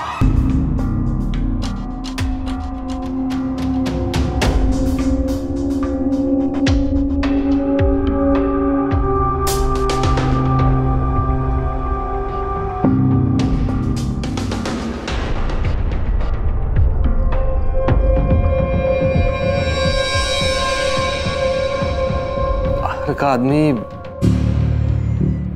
नहीं सर, उस बारे में मुझे कुछ नहीं पता, लेकिन हमारे मोहल्ले में सीमा का सबके साथ बहुत अच्छा था। लोग बहुत इज्जत करते थे उसकी, अपनी परेशानियां लेकर आते थे उसके पास सलाह मशवरा के लिए। एक बात समझ से बाहर है, कि सीमा किसी फर्जी इंसान को मिलने क्यों जाएगी? कोई तो बात थी जो उसे परेशान कर रही थी, इसलिए किसी के कहने पर वो इस फर्जी मुख्तार सैयद से मिलने अकेली गई, वो भी होटल में। नरेश नागपाल, वैशाली का पहला पति सर, वो सीमा से काफी नाराज था। सीमा तुम्हारी बहन तुम्हारा इस्तेमाल कर रही है मेरे बारे में गलत अफवाह फैलाने के लिए। अरे ये हमारे आपस का मामला है, और वो ऐसे कैसे घर छोड़ के जा सकती मेरी बेटी के साथ? नरेश, प्रिया वैशाली की भी बेटी है। अरे तो मैं भी बाप हूं उसका। तो मैं मानता हूं कि मैंने उसके ऊपर हाथ उठाया है, लेकिन तुम भी अच्छी तरह से जानती हो तुम्हारी बहन कैसी है। वो जैसी भी है, लेकिन तुम्हें कोई हक नहीं है उसे इस तरह मारने का। मुझे अब इसके साथ नहीं जाना, नहीं रह सकती मैं अब और इसके साथ। अरे वैशाली, नरेश ने वादा किया है दोबारा तुम पर हाथ नहीं उठाएगा। अरे अब तो मैं भूल चुकी हूँ दीदी, भूल चुकी हूँ कि पिछले 5 साल में ऐसे वादे इसने मुझसे कितनी बार किए हैं। हाँ, मैं भी भूल चुका हूँ कि प्रिया को घर पे अकेले छोड़ के तुम कितनी बार खैर मदद के साथ बाहर घूमने गई हो। अब मेरा मुंह मत खुलवाना। नरेश बस। वैशाली, तुम दोनों के इस झगड़े का प्रिया पर क्या असर होगा? और इसकी करतूतों का प्रिया पर बड़ा अच्छा असर पड़ेगा ना। ये मुझे प्रिया के सामने मारता है, और अब मैं ऐसे चुपचाप मार खा के नहीं रह सकती दीदी। अरे नहीं रह सकती तो सुधार लो अपनी हरकतें ना। तुम पहले अपनी हरकतें ठीक करो, मैं तुम्हारे साथ नहीं आने वाली, और ये बात तो तय है। सर, वैशाली और नरेश का डिवोर्स हुआ नहीं अभी तक, लेकिन वैशाली नरेश के पास जाना नहीं चाहती। नरेश काफी नाराज हुआ था जब सीमा ने फैसला किया था कि वैशाली अब नरेश के पास नहीं जाएगी। सीमा ने यह फैसला लिया? तुम दोनों का जो ये मामला है ना, इसे सुलझाना नामुमकिन है। और जहां तक रही बात साथ रहने की, तो बेहतर ये होगा ना कि तुम दोनों अलग ही रहो। हाँ तो चला जाऊंगा, मुझे कोई शौक नहीं उसके साथ रहने का, लेकिन जाऊंगा तो अपनी बेटी के साथ। तुम लड़ाई लड़ना चाहते हो, लड़ो, लेकिन प्रिया वैशाली के साथ ही रहेगी। तुम्हारा पक्ष कमजोर हो जाएगा नरेश, ध्यान रखना।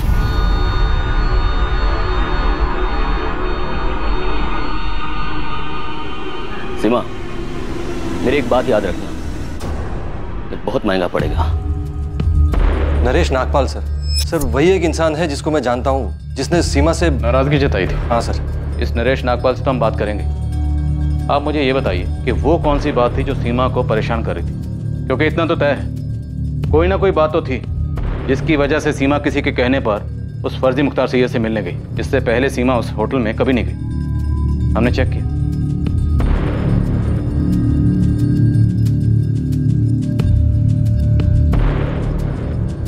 एक जवान आदमी बूढ़े के बेस में सीमा साहू से मिलता है, कहीं ये कोई हिस्ट्री शीटर तो नहीं? सर, हिस्ट्री शीटर्स को तो काफी खंगाला है। पिंटू खबरी ने भी काफी लोगों की तलाशी ली। इस केस में हिस्ट्री शीटर्स का इस्तेमाल तो नहीं हो सकता, क्योंकि अगर ऐसा होता तो किसी भी तरीके की प्लानिंग की बात हमें जरूर पता चलती। फिर भी पता करो, हो सकता है कोई पुराना हिस्ट्री शीटर हो। Okay sir. मालती, एक मिनट। जब हमने इस शख्स को सबसे पहले सीसीटीवी फुटेज में देखा था, तब सीमा के बेटे राजेश ने सबसे पहले ये पॉइंट आउट किया था कि इसकी मूछ, दाढ़ी और विग नकली है। ध्यान से देखिए सर, इस आदमी के चेहरे पे दाढ़ी, मूछ सब कुछ नकली लग रहा है। सर, ये तो कोई ढोंगी है। तो क्या राजेश को पहले से पता था कि असली नहीं, नकली? और जैसा कि हम सोच रहे हैं कि सीमा से कोई परेशान हो गया होगा, तो क्या ये परेशानी सीमा के अपने ही घर में उसके सबसे करीब थी? सीमा का बेटा राजेश, सर उससे पूछताछ करनी चाहिए।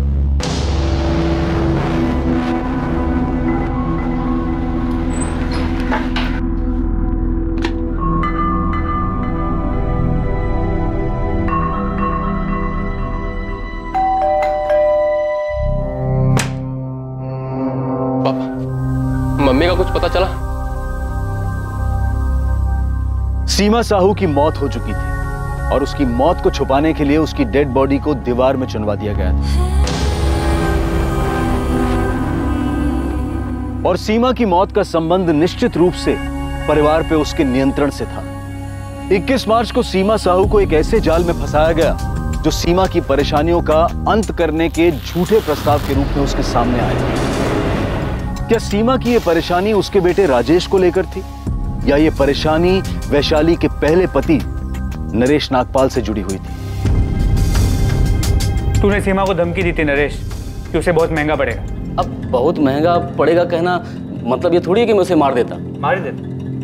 मतलब सीमा मर चुकी है? अब आपको जो समझना है आप समझिए। मैं आपसे पहले ही बता चुका हूं कि मेरा कोई लेना देना नहीं है इस चीज से। और दर्द है तो सिर्फ इस बात का कि मैंने अपनी बेटी प्रिया को खो दिया, लेकिन उस चीज को मैं मन ही मन पी गया।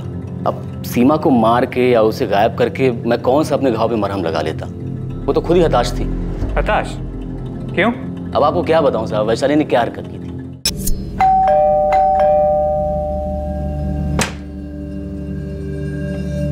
प्रिया नहीं है। क्या? वैशाली, मैंने तुमसे पहले ही कहा था मैं आ रहा हूँ, फिर भी। प्रिया की फ्रेंड की बर्थडे पार्टी है, कल ही पता चला था। ठीक है, मैं यही वेट करता हूँ। बाहर ही वेट कर लो, आए तो मिल लेना। 1 मिनट, आप कौन होते हमारे बीच में बोलने वाले? मैं। वो मेरे पति हैं।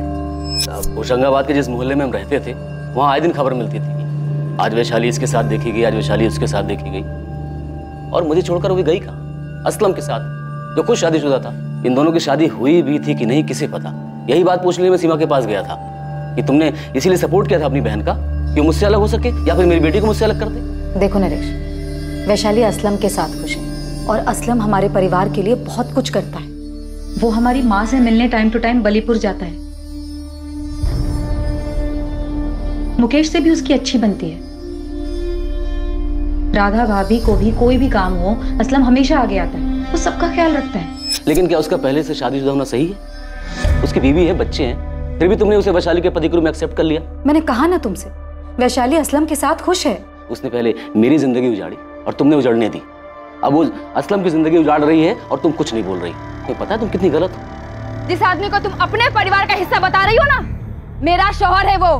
अरे तुम लोगों ने मिलकर मेरी जिंदगी बर्बाद कर दी। फौजिया, पहले शांत हो जा। और असलम से ना मैंने नहीं कहा था जाकर वैशाली से प्यार मोहब्बत करे, ठीक है? असलम मेरा शौहर है, मेरे बच्चे का बाप, और आप लोगों ने मिलकर मेरी जिंदगी बर्बाद करने की ना साजिश की है। बद्दुआ देती हूँ आप लोगों को, जैसे मेरी जिंदगी बर्बाद हुई है ना सीमा, एक दिन तुम्हारी भी जिंदगी ऐसे ही बर्बाद होगी, देख लेना तुम। देखो नरेश, मैंने ना तुम्हारा घर उजाड़ा है और ना ही असलम का। कभी वैशाली से मैंने ये नहीं कहा कि वो तुम्हें छोड़ दे, और ना ही कभी मैंने ये कहा है उससे कि वो जाकर असलम के साथ रहे। सीमा, याद रखना, जुर्म करने वाले का साथ देने वाला भी उतना ही बड़ा गुनहगार होता है। नरेश, बस बहुत हुआ। तुम एक काम करो, जाकर वैशाली से अपनी प्रॉब्लम सुलझाओ। अरे थक गई तुम लोग की बातें सुन सुनकर। अच्छा, ये बात तुम्हें पहले सोचनी चाहिए थी कि ये मेरे और वैशाली के बीच का मामला है और हमारे बीच में हमारी बेटी थी। सीमा, तुम्हें हमारे मामले में दखल देना ही नहीं चाहिए था। सर, अब सीमा को मार के उसे गायब करके मेरी बिखरी जिंदगी तो वापस नहीं मिलने वाली ना। सीमा को दूसरों की जिंदगी में दखल देने की और बिना जरूरत के फैसला लेने की आदत थी। अब उसकी इस बात पे कोई खफा हो गया होगा, किसी को इतना गुस्सा आया होगा कि, लेकिन साहब मैं वो आदमी नहीं। ये तुम क्या कर रहे हो मुकेश? हर महीने राधा भाभी को जो पैसे भेजते हैं वही भेज रहा हूँ। और नहीं भेजोगे तो क्या वो मर जाएंगी? अरे लेकिन चंचल, हम हर महीने उनको देते हैं। हर महीने जबरदस्ती भेजते थे सीमा दीदी के कहने पर, और अब तो सीमा दीदी नहीं है। कब कल आएगी मुकेश? पैसे भेजने की कोई जरूरत नहीं है, फोन ही मत उठाओ राधा भाभी का, वो खुद ही समझ जाएंगी। मुकेश अब फोन ही नहीं उठा रहा है वैशाली। मैं मुकेश से बात करती हूँ भाभी। ये सीमा ऐसे कहाँ चली गई? मुझे क्या पता भाभी, मुझे थोड़ी बोल कर गई वो। मैं भी तो यही थी ना आप लोगों के साथ। सीमा यहाँ होती ना तो मुकेश ऐसा बर्ताव कभी नहीं करता। तो ठीक है, आप इंतजार कीजिए सीमा दीदी के वापस आने का, वहीं आकर मुकेश से बात कर लेंगे। तुम ऐसे क्यों बात कर रही हो? क्योंकि आप बात ही ऐसे कर रही हो। भाभी, मैं कह रही हूँ कि मैं मुकेश से बात करती हूँ, लेकिन नहीं, आप बोल रही हो कि सीमा दीदी यहाँ होती तो ऐसा नहीं होता। आप लोगों ने ना उन्हें भगवान बनाकर ना जाने कौन से 7वें आसमान पर बिठा रखा। तुझे क्या हो गया वैशाली? मैं भी परेशान हूँ। वहाँ चाचा जी बार बार मुझे फोन करके पूछ रहे कि सीमा दीदी अब तक लौटी क्यों नहीं। ये यशवंत जीजा जी मुझसे बार बार पूछ रहे कि मुझे कुछ सीमा दीदी ने बताया था क्या। माँ भी मुझसे ही बार बार पूछ रही है। जब तक सीमा दीदी थी तब तक सब उसी को पूछते थे, अब नहीं है तब भी उसी के बारे में सवाल कर रहे हैं। बस सीमा सीमा सीमा सीमा सीमा ही सब कुछ है, बाकी किसी की कोई लाइफ नहीं है। वैशाली, तेरा कुछ झगड़ा हुआ है क्या असलम के साथ? बड़ी जल्दी अक्ल आ गई तुझे? खाना खाने देगी चैन से मुझे? क्यों? उस कमीनी ने भी चैन से खाने नहीं दिया? अगर वो कमीनी है ना, अपनी शक्ल देख ले शीशे में जाके। वो तूने कहावत सुनी है, आसमान से गिरे खजूर पे अटके वैसी हालत हो गई मेरी। खजूर पे नहीं अटका तू, बवंडर में फंसा है। वैसे तूने सब किया किसके लिए? हाँ, उस सीमा के भाई मुकेश और उसकी पत्नी चंचल के लिए, या सीमा के बेटे राजेश के लिए, या जिस खजूर पे अटका हुआ ना उस वैशाली के लिए? दिशा मिश्रा नाम है लड़की का, आपके बेटे राजेश के साथ कॉलेज में पढ़ती है। मैंने खुद राजेश से साफ साफ पूछा कि उसने कुछ किया है क्या, तो हमें भी आकर बता देती। कि राजेश की माँ सीमा को तुम्हारा और राजेश का मिलना जुलना पसंद नहीं है? हाँ, लेकिन मुझे नहीं पता था कि उस वजह से राजेश ने कुछ किया होगा। मैंने तो उससे ऐसे ही पूछ लिया था। यशवंत, इतनी बड़ी बात, ऐसा तो हो ही नहीं सकता कि आपको पता ही ना हो कि आपके बेटे राजेश की इस दिशा को लेके अपनी माँ से लड़ाई चल रही थी। राजेश, पुलिस मुझसे बार बार पूछ रही थी कि तुम्हारी मम्मी किस बात को लेकर परेशान है। मैंने कुछ बताया नहीं उन्हें। पापा? राजेश, सच सच बता दो, सच जानना है मुझे। सर, राजेश अपनी मम्मी के साथ ऐसा कुछ नहीं कर सकता।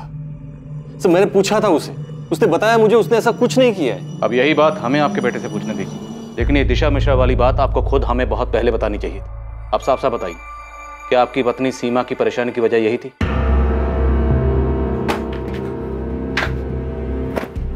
अरे क्यों भाग रहे हो यहाँ से? बताना पड़ेगा तुम्हें असलम, क्या किया तुमने? किसके कहने पे किया है? फौजिया, तुम पहले फरीद को लेकर आओ, हमारे पास बहुत वक्त है, आराम से बात कर लेंगे बाद में। तुम अभी लेके आओ पहले उसे। जाओ तुम। हाँ, थी अनबन राजेश और उसकी मम्मी के बीच दिशा को लेकर, लेकिन राजेश, सर राजेश ऐसा कुछ नहीं कर सकता। सर, राजेश जो भी है अपनी मम्मी से, हमें शुरू से यही शक कि सीमा का कोई करीबी ही उसे उस फर्जी मुख्तार सैयद से मिलवाने के लिए होटल रेड शाइन लेकर गया। यशवंत, क्या वो अपने बेटे राजेश के लिए वहां गई? सर, मुझे नहीं पता सीमा क्यों गई थी, लेकिन हाँ सर, वो राजेश को लेकर परेशान थी। मुझे अपनी जिंदगी में क्या करना है ये मैं खुद डिसाइड कर सकता हूँ। राजेश, अपनी आवाज नीचे करो। तो आपको अपनी आवाज उठा लेनी चाहिए थी। राजेश, तुम बस करो मम्मी, बहुत हो गया। यहाँ सब आपके गुलाम नहीं है। तेरा ना दिमाग खराब हो गया है। अरे अभी तू फर्स्ट ईयर में है, पूरी जिंदगी पड़ी है तेरी। इस तरह लड़की के पीछे ना अभी पागल मत बन तू, समझा? तेरी मम्मी कौन सा तुझे उस लड़के के साथ दोस्ती तोड़ने को बोल रही है? तो क्या नाटक लगा रखा है? अब भी कभी शादी करनी है? 18 साल के हो तुम लोग। उस लड़के के माँ बाप क्या तुझे? उसके माँ बाप मम्मी की तरह नहीं है, जिन्हें लगता है कि सिर्फ वो ही सबकी जिंदगी के फैसले ले सकती है। अगर तू अपनी भलाई सोच सकता ना तो आज अपने माँ बाप के बारे में ना ये बात नहीं करता। माँ बाप नहीं मम्मी, सिर्फ माँ। मैं पापा के बारे में कभी ऐसा नहीं बोल सकता, क्योंकि वो कभी दूसरे की जिंदगी में दखल नहीं देते। तुम देती हो, मैंने देखा है। तुम सबके साथ बुरा बर्ताव करती हो। किस तरह वैशाली मौसी और मुकेश मामा को तुम नीचा दिखाती हो। तुम खुद को भगवान मानती हो। बस राधा चाची तुमसे वफादार है क्योंकि तुम उन पर तरस खाती हो, वरना कोई तुम्हारी दिल से इज्जत नहीं करता, क्योंकि तुम खुद को भगवान मानकर सबकी जिंदगियों के फैसले लेती हो। लेकिन तुम मेरी जिंदगी की भगवान नहीं बन सकती, और मेरे लिए तो बिल्कुल भी नहीं। जाओ दूसरों की जिंदगी पर राज करो। मैं तुम्हें अपनी जिंदगी के फैसला का मोहताज नहीं बना सकता। हाँ सर, मेरी माँ स्वभाव की स्ट्रांग थी, वो सबकी जिंदगी के फैसले लेती थी। जरूरत ना पड़ने पर भी वो दूसरे की जिंदगी में दखल देती थी। ये आदमी कौन है राजेश? मुझे नहीं पता। सबसे पहले तुम्ही ने पॉइंट आउट किया था कि मुख्तार सैयद की दाढ़ी मूछें नकली है। मैंने नोटिस किया था, कोई भी कर सकता है। राजेश, तुम और तुम्हारी गर्लफ्रेंड तिशा पहले से हमारे शक के घेरे में। सर, तिशा का इन सबसे कोई लेना देना नहीं है। तो फिर किसका लेना देना है? तुम्हारा?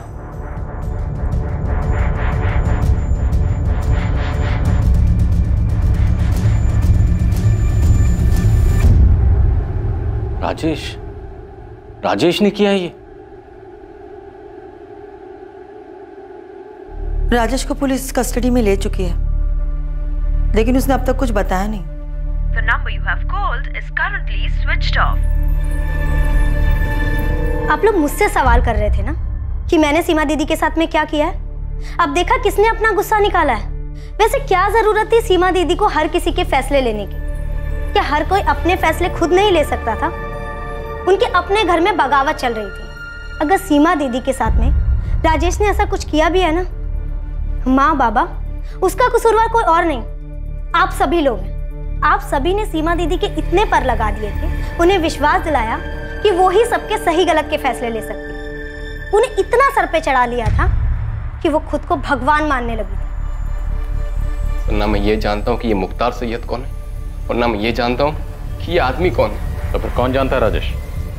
किसने तुम्हारी मदद की थी 21 मार्च को दोपहर 12 बजे तुम्हारी माँ को होटल रेड शाइन ले जाने में? सब कुछ पहले से तय था ना कि कोई तुम्हारी माँ को बोलेगा कि होटल रेड सैंड जाना है और मुख्तार सैयद से मिलना। क्यों? क्योंकि वो तुम्हारी माँ की मदद करेगा, जिससे तुम अपनी गर्लफ्रेंड दिशा से दूर हो जाओगे और अपनी माँ के आज्ञाकारी बेटे बन जाओगे।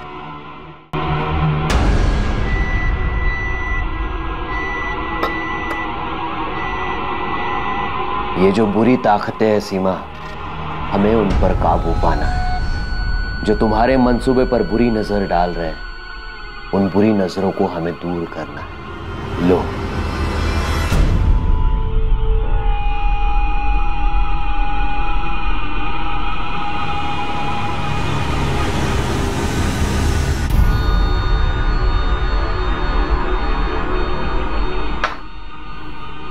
क्या इससे वो सारी बुरी शक्तियां खत्म हो जाएंगी जो आसपास मंडरा रही हैं?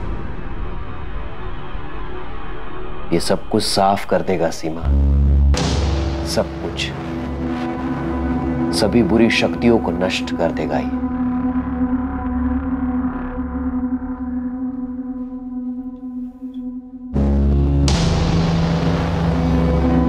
ये तावीज मैं अपने बेटे को दूंगी ना, तो वो इसे कभी नहीं पहनेगा।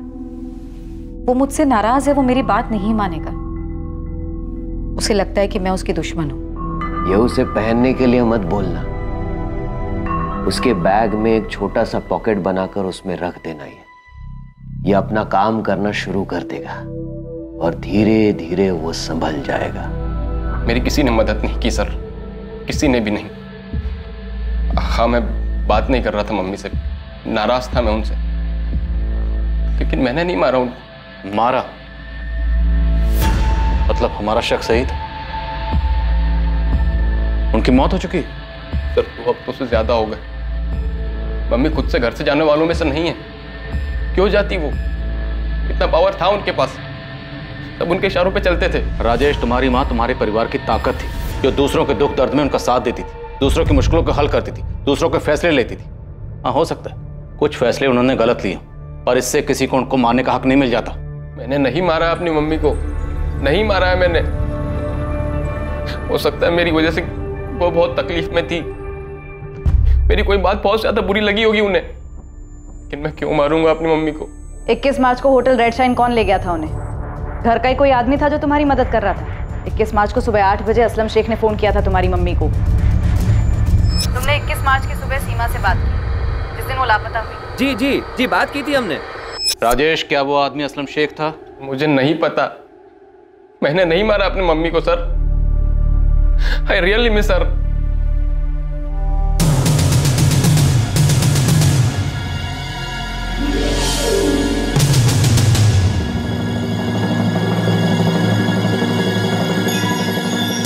इस मामले में एक और चौंका देने वाली बात सामने आई। असलम शेख भी अब लापता हो गया था।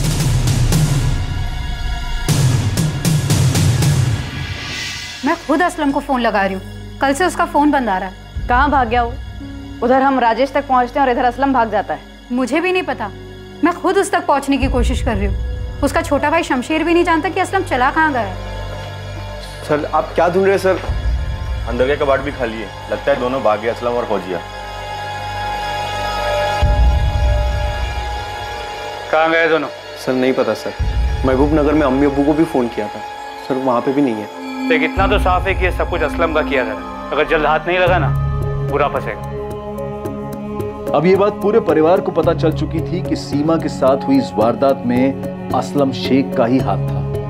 और उनके लिए और भी चौंकाने वाली बात ये थी कि सीमा का बेटा राजेश खुद एक संदिग्ध था। शायद अपनी मां को फंसाने की साजिश में असलम शेख से मिला हुआ था। सीमा को पहले जाल में फंसाना, फिर उसकी हत्या कर देना, ये साजिश अब साफ होती जा रही थी। लेकिन असलम तक पहुंच पाना और ये साबित कर पाना कि इसमें राजेश का भी हाथ है, अब भी बहुत मुश्किल नजर आ रहा था। क्या सच में राजेश का अपनी मां की हत्या में हाथ था?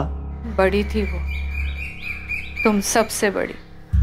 तुम्हारे पापा के गुजर जाने के बाद मैं बिल्कुल टूट गई थी। मुझे खुद समझ में नहीं आ रहा था कि इतनी सारी जिम्मेदारियां मैं कैसे संभालूंगी। तब सीमा ने आगे बढ़कर सब कुछ संभाला था। वो भी कह सकती थी कि उसका अपना परिवार है जिसे उसको संभालना है। ये परेशानियां, ये जिम्मेदारियां उसकी नहीं है, पर उसने जो किया सिर्फ तुम लोगों के लिए किया, एक हक के साथ कि ये परिवार उसका है।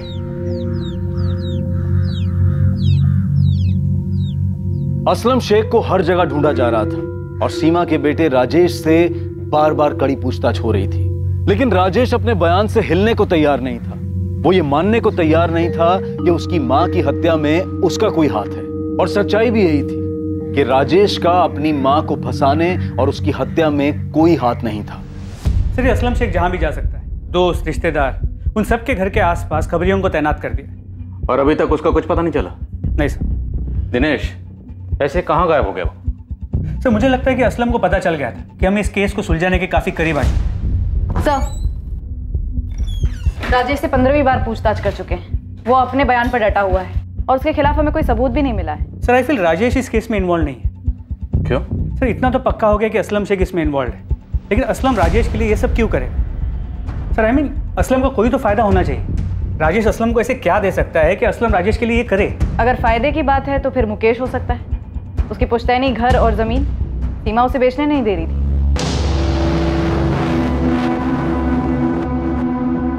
अब इस मुकेश को और कितना तोड़े के सच बोल दे। यहाँ तो जितने भी लोग हमारे शक के दायरे में हैं, सब के सब इतने कॉन्फिडेंट हैं कि इनकी हरकत कभी पकड़ी नहीं जाएगी। मुझे लगता है हमें असलम तक पहुंचना होगा। एक असलम ही है जो हमें मकसद और मास्टरमाइंड के बारे में बता सकता है। एक्सक्यूज मी, पिंटू है। हाँ पिंटू बोल। सर, मैं भोजपुर में हूँ। असलम के भाई शमशेर का पीछा कर रहा था कि अगर असलम इन्वॉल्व होगा तो शमशेर कुछ जानता होगा। साहब, खजाना हाथ लगाए। क्या हाथ लगाए? मुख्तार सैयद साहब, वो फर्जी आदमी शमशेर का दोस्त निकला, यहाँ पर है। शोएब मिर्जा नाम है उसका, आप जल्दी पहुंचे। एक तरफ पुलिस शोएब मिर्जा को उठाने निकली जो मुख्तार सैयद होने का ढोंग रचा रहा था,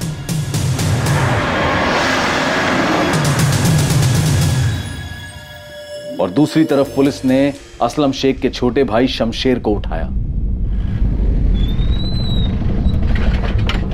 आइए साहब, ये वाला सामने वाला घर है।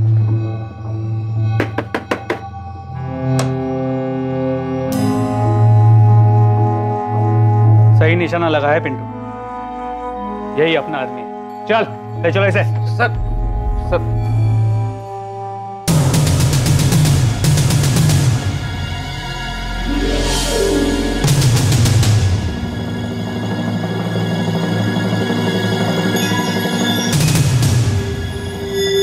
माशाअल्लाह, सही लग रहे हो शोएब। शुक्रिया असलम मियां। मस्त, एकदम मस्त एक्टर हो गया तू।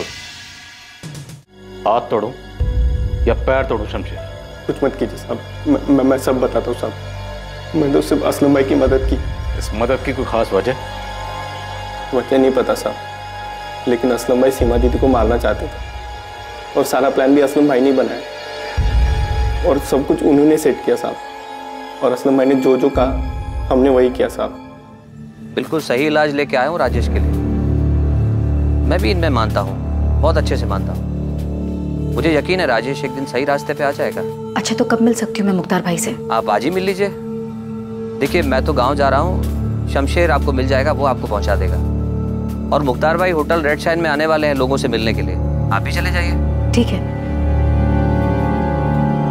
शमशेर, शमशेर जी। 12 बजे पहुंच जाना, सीमा दीदी को बोला है। और गाड़ी कॉलोनी के कॉर्नर पे खड़ी कर देना। किसी भी कीमत पर होटल के अंदर मत जाना, सीसीटीवी कैमरे लगे हैं। उनको कुछ भी बोलना, कहना इंपॉर्टेंट फोन कॉल्स हैं मेरे। ठीक है भाई। जा तैयारी कर।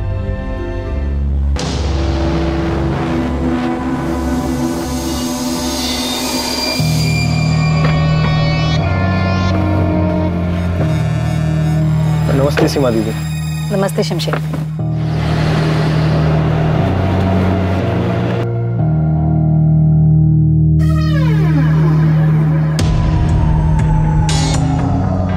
दीदी आप होटल जाकर आ जाइए। मुख्तार भाई रूम नंबर 201 में है। मुझे कुछ कॉल करने ऑर्डर्स के सिलसिले में, तो आप जाकर आ जाइए, मैं यहीं वेट करता हूँ। फिर आपको राधा भाभी क्या ड्रॉप कर दूंगा। ठीक है शमशेर, मैं थोड़ी देर में आती हूँ। अब प्लान के मुताबिक शोएब जो मुख्तार बन के गया था, उसने बेहोशी की दवा पानी में मिला के सीमा दीदी को पिला दी। फिर सीमा दीदी जब गाड़ी में आके बैठी तो उनको तभी से नींद आने लग गई थी साहब।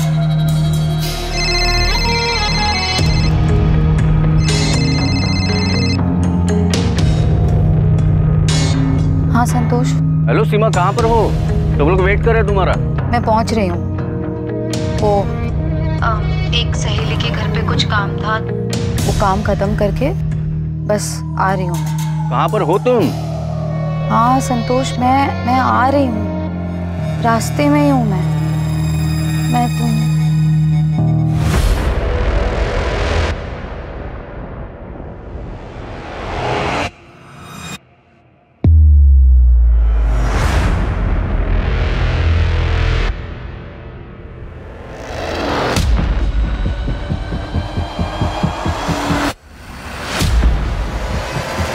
और फिर कहाँ ले जाके मारा?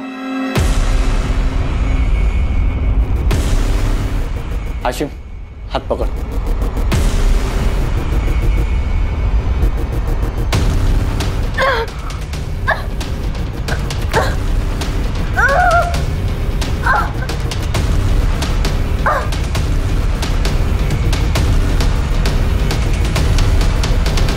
बॉडी कहाँ है शमशेर? साहब दुकान के अंदर वाले कमरे में। और जब रात में असलम भाई आए तो हमने क्या? हमने सीमा दीदी की बॉडी दीवार में चुनवा दी साहब।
असलम सीमा को क्यों मारना चाहता? नहीं पता साहब। तुमने बस उसकी मदद की है ना? वो मेरा भाई है साहब। लेकिन किस लिए? किसके साथ मिलकर इतनी बड़ी प्लानिंग की थी सीमा को मारने की? कारण कौन था? सीमा का बेटा राजेश या सीमा का भाई मुकेश? मुझे कुछ नहीं पता, मैं सच बता रहा हूँ साहब, मुझे कुछ नहीं पता। असलम भाई ने सीमा दीदी को क्यों मारा, ऐसा क्यों किया, मुझे कुछ नहीं पता। वो वैशाली साथ निकाह करके ना बहुत बड़ी गलती की असलम भाई ने, और फौजिया भाभी को भी धोखा दिया। जब असलम भाई सीमा दीदी को मारने का प्लान बना रहे थे तब असलम भाई बहुत परेशान थे साहब। सब परेशान थे? हाँ, और परेशानी की हालत में उसने सीमा के मर्डर का प्लान बनाया। असलम कहाँ है? असलम कहाँ है? बोल असलम कहाँ है? बोल। बता दो। असलम भाई और फौजिया भाभी होशंगाबाद में वहां छुपे हैं। होशंगाबाद में कहाँ?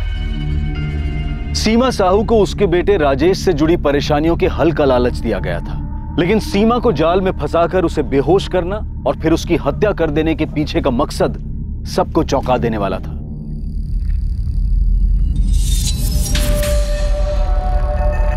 सीमा की बॉडी बुरी तरह से डिकम्पोज हो चुकी है। हमें डीएनए मैच करने के लिए टेस्ट करने होंगे। आपके बेटे राजेश और सीमा के दोनों भाई हैं, मुकेश और वैशाली के साथ।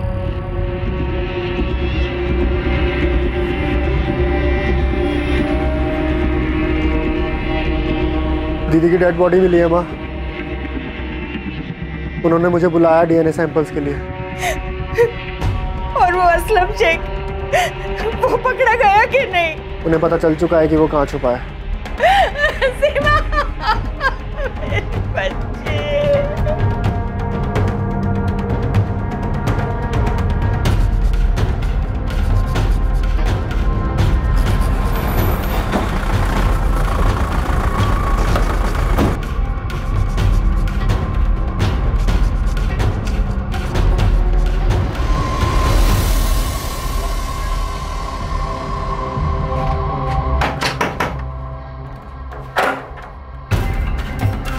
फौजिया, असलम को बाहर बुलाओ, और अगर उसने पीछे से भागने की कोशिश की तो वहां भी हमारे लोग खड़े हैं, हम गोली चलाने से हिचकिचाएंगे नहीं। तेरे छोटे भाई शमशेर को हमने तोड़ा, तेरी दुकान पे काम करने वाले हाशिम को भी तोड़ा, और तेरे उस मुख्तार सैयद उर्फ शोएब मिर्जा को भी। अब तेरी बारी। और इस बार तेरी बीवी वैशाली को यहाँ आके जितना चिल्लाना है चिल्लाने बोल, तेरी चीखें उससे ज्यादा जोर से निकलेंगी। हाँ तो सबसे पहले उसे घसीट के लाइए सर, उसको लगाइए 2-4 थप्पड़ और उसकी ऊंची आवाज को चीखों में बदल दीजिए सर। वैशाली, ये सब तेरा और वैशाली का किया हुआ है? सर मैंने किया नहीं, वैशाली ने मुझसे करवाया, जीना हराम कर दिया था उसने मेरा। शमशेर सही कहता था कि वैशाली से निकाह करके मैंने अपनी जिंदगी जहन्नुम बना ली। वही मारनी चाहती थी अपनी बड़ी बहन सीमा को, उसी ने मुझसे ये सब करवाया। तू मुझे धमकी दे रही है वैशाली? मुझे? अभी हमने दुनिया को दिखाने के लिए भले ही माला डाल के कर लिया असलम, पर कोई मैरिज सर्टिफिकेट नहीं है ये बात प्रूफ करने के लिए। अगर पुलिस के पास गई ना तो तेरे पे रेप का चार्ज लगवाऊंगी। किसी जलील औरत है तू, अपनी बहन को मरवाने की बात कर रही है? होश में तो है? और मैं तेरी बात ना मानूं तो मुझे रेप केस में फंसवाएगी? तेरा दिमाग तो नहीं खराब हो गया? अरे सुन, अगर सीमा मर जाती है तो मैं मुकेश और चंचल से जमीन और खेत बिकवाऊंगी, काफी पैसे मिलेंगे, और किसका कितना हिस्सा होगा ये मैं फैसला करूंगी। तुझे भी पैसे मिलेंगे। कोई पैसा वैसा नहीं, मैं नहीं करूंगा ये मर्डर, समझी ना तू? ठीक है तो जा रेप चार्ज में अंदर। ऐसा हंगामा करूंगी, ऐसा हंगामा करूंगी कि मैं तुझे छोड़ के चला जाऊंगा अभी के अभी। ये मर्डर करना है खुद करे, किसी और से करवा, भाड़ में जाओ। मर्डर करेगा तू असलम, कोई और नहीं। तुझे कोई नुकसान नहीं होगा, वरना मैं तुझे पूरा बर्बाद कर दूंगी। दिमाग खराब हो गया था मेरा, उसने जीना हराम कर दिया था मेरा। रोज धमकी, ये चार्ज लगवा दूंगी, वो चार्ज लगवा दूंगी। मेरे पास कोई रास्ता ही नहीं छोड़ा उसने सर, मजबूरी में मुझे ये सब करना पड़ा।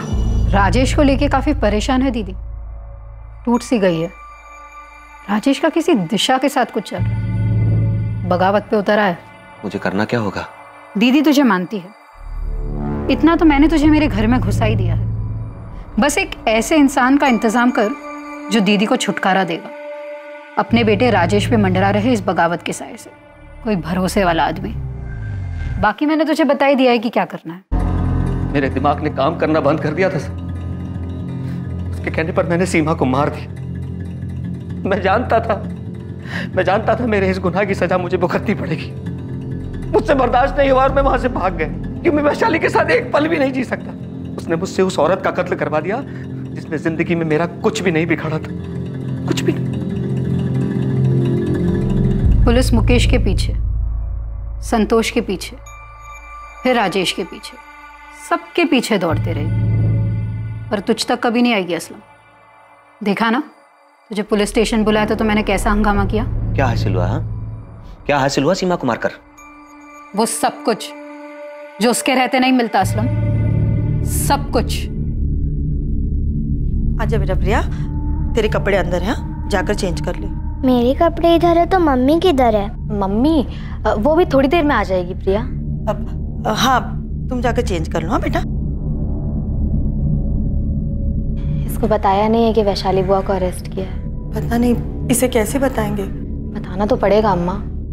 सर असलम झूठ बोल रहा होगा, वो वैशाली को फंसा रहा है। वो नहीं यशवंत, वैशाली हमारे साथ चुपचाप चली है और अभी उसके साथ पूछताछ चल रही है, और ऐसा बिल्कुल भी नहीं लग रहा कि वैशाली को फंसाया जा रहा है।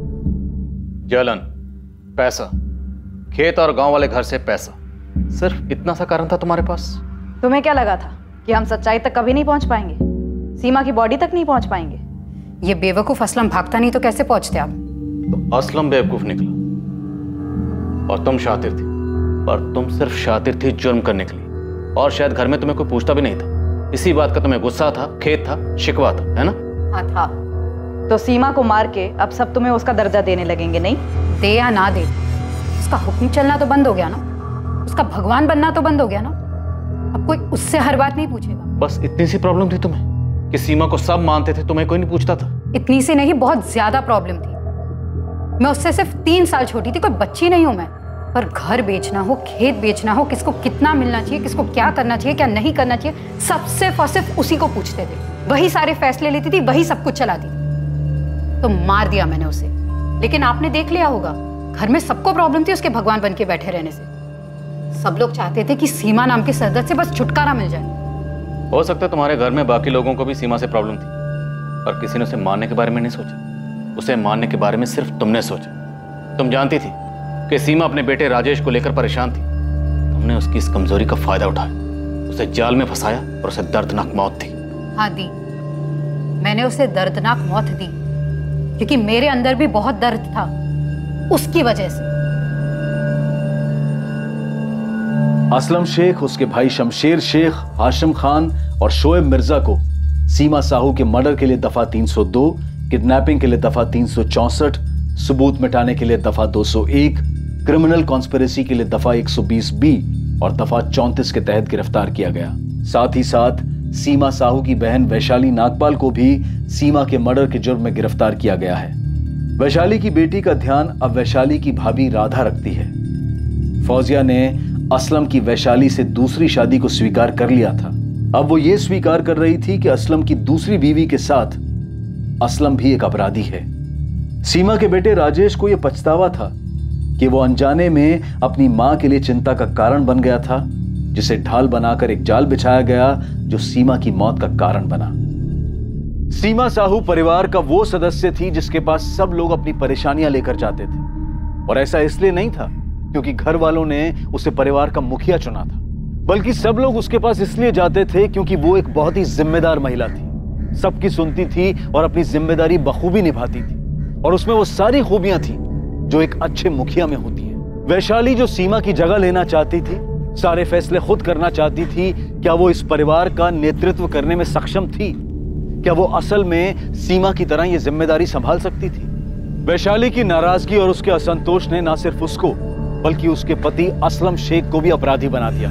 एक मुखिया बनने के लिए या मुखिया होने का दावा करने के लिए एक व्यक्ति को सबके लिए समान रूप से जिम्मेदार होना पड़ता है। और सबसे जरूरी बात यह कि समाज में, परिवार में या जहां भी हम काम करते हैं, वहां हमें जिम्मेदारी खुद अपने कंधों पर लेनी होती है। किसी भी हद तक जाकर किसी को अपने रास्ते से हटाकर उसकी जगह लेने से हम वो इंसान कभी नहीं बन पाते हैं जिसकी जगह हम लेना चाहते हैं। 2 दिसंबर से देखिए क्राइम पेट्रोल सतर्क एक नए समय पर, सोमवार से शुक्रवार रात 10:30 बजे, सिर्फ सोनी टीवी पर। जय हिंद।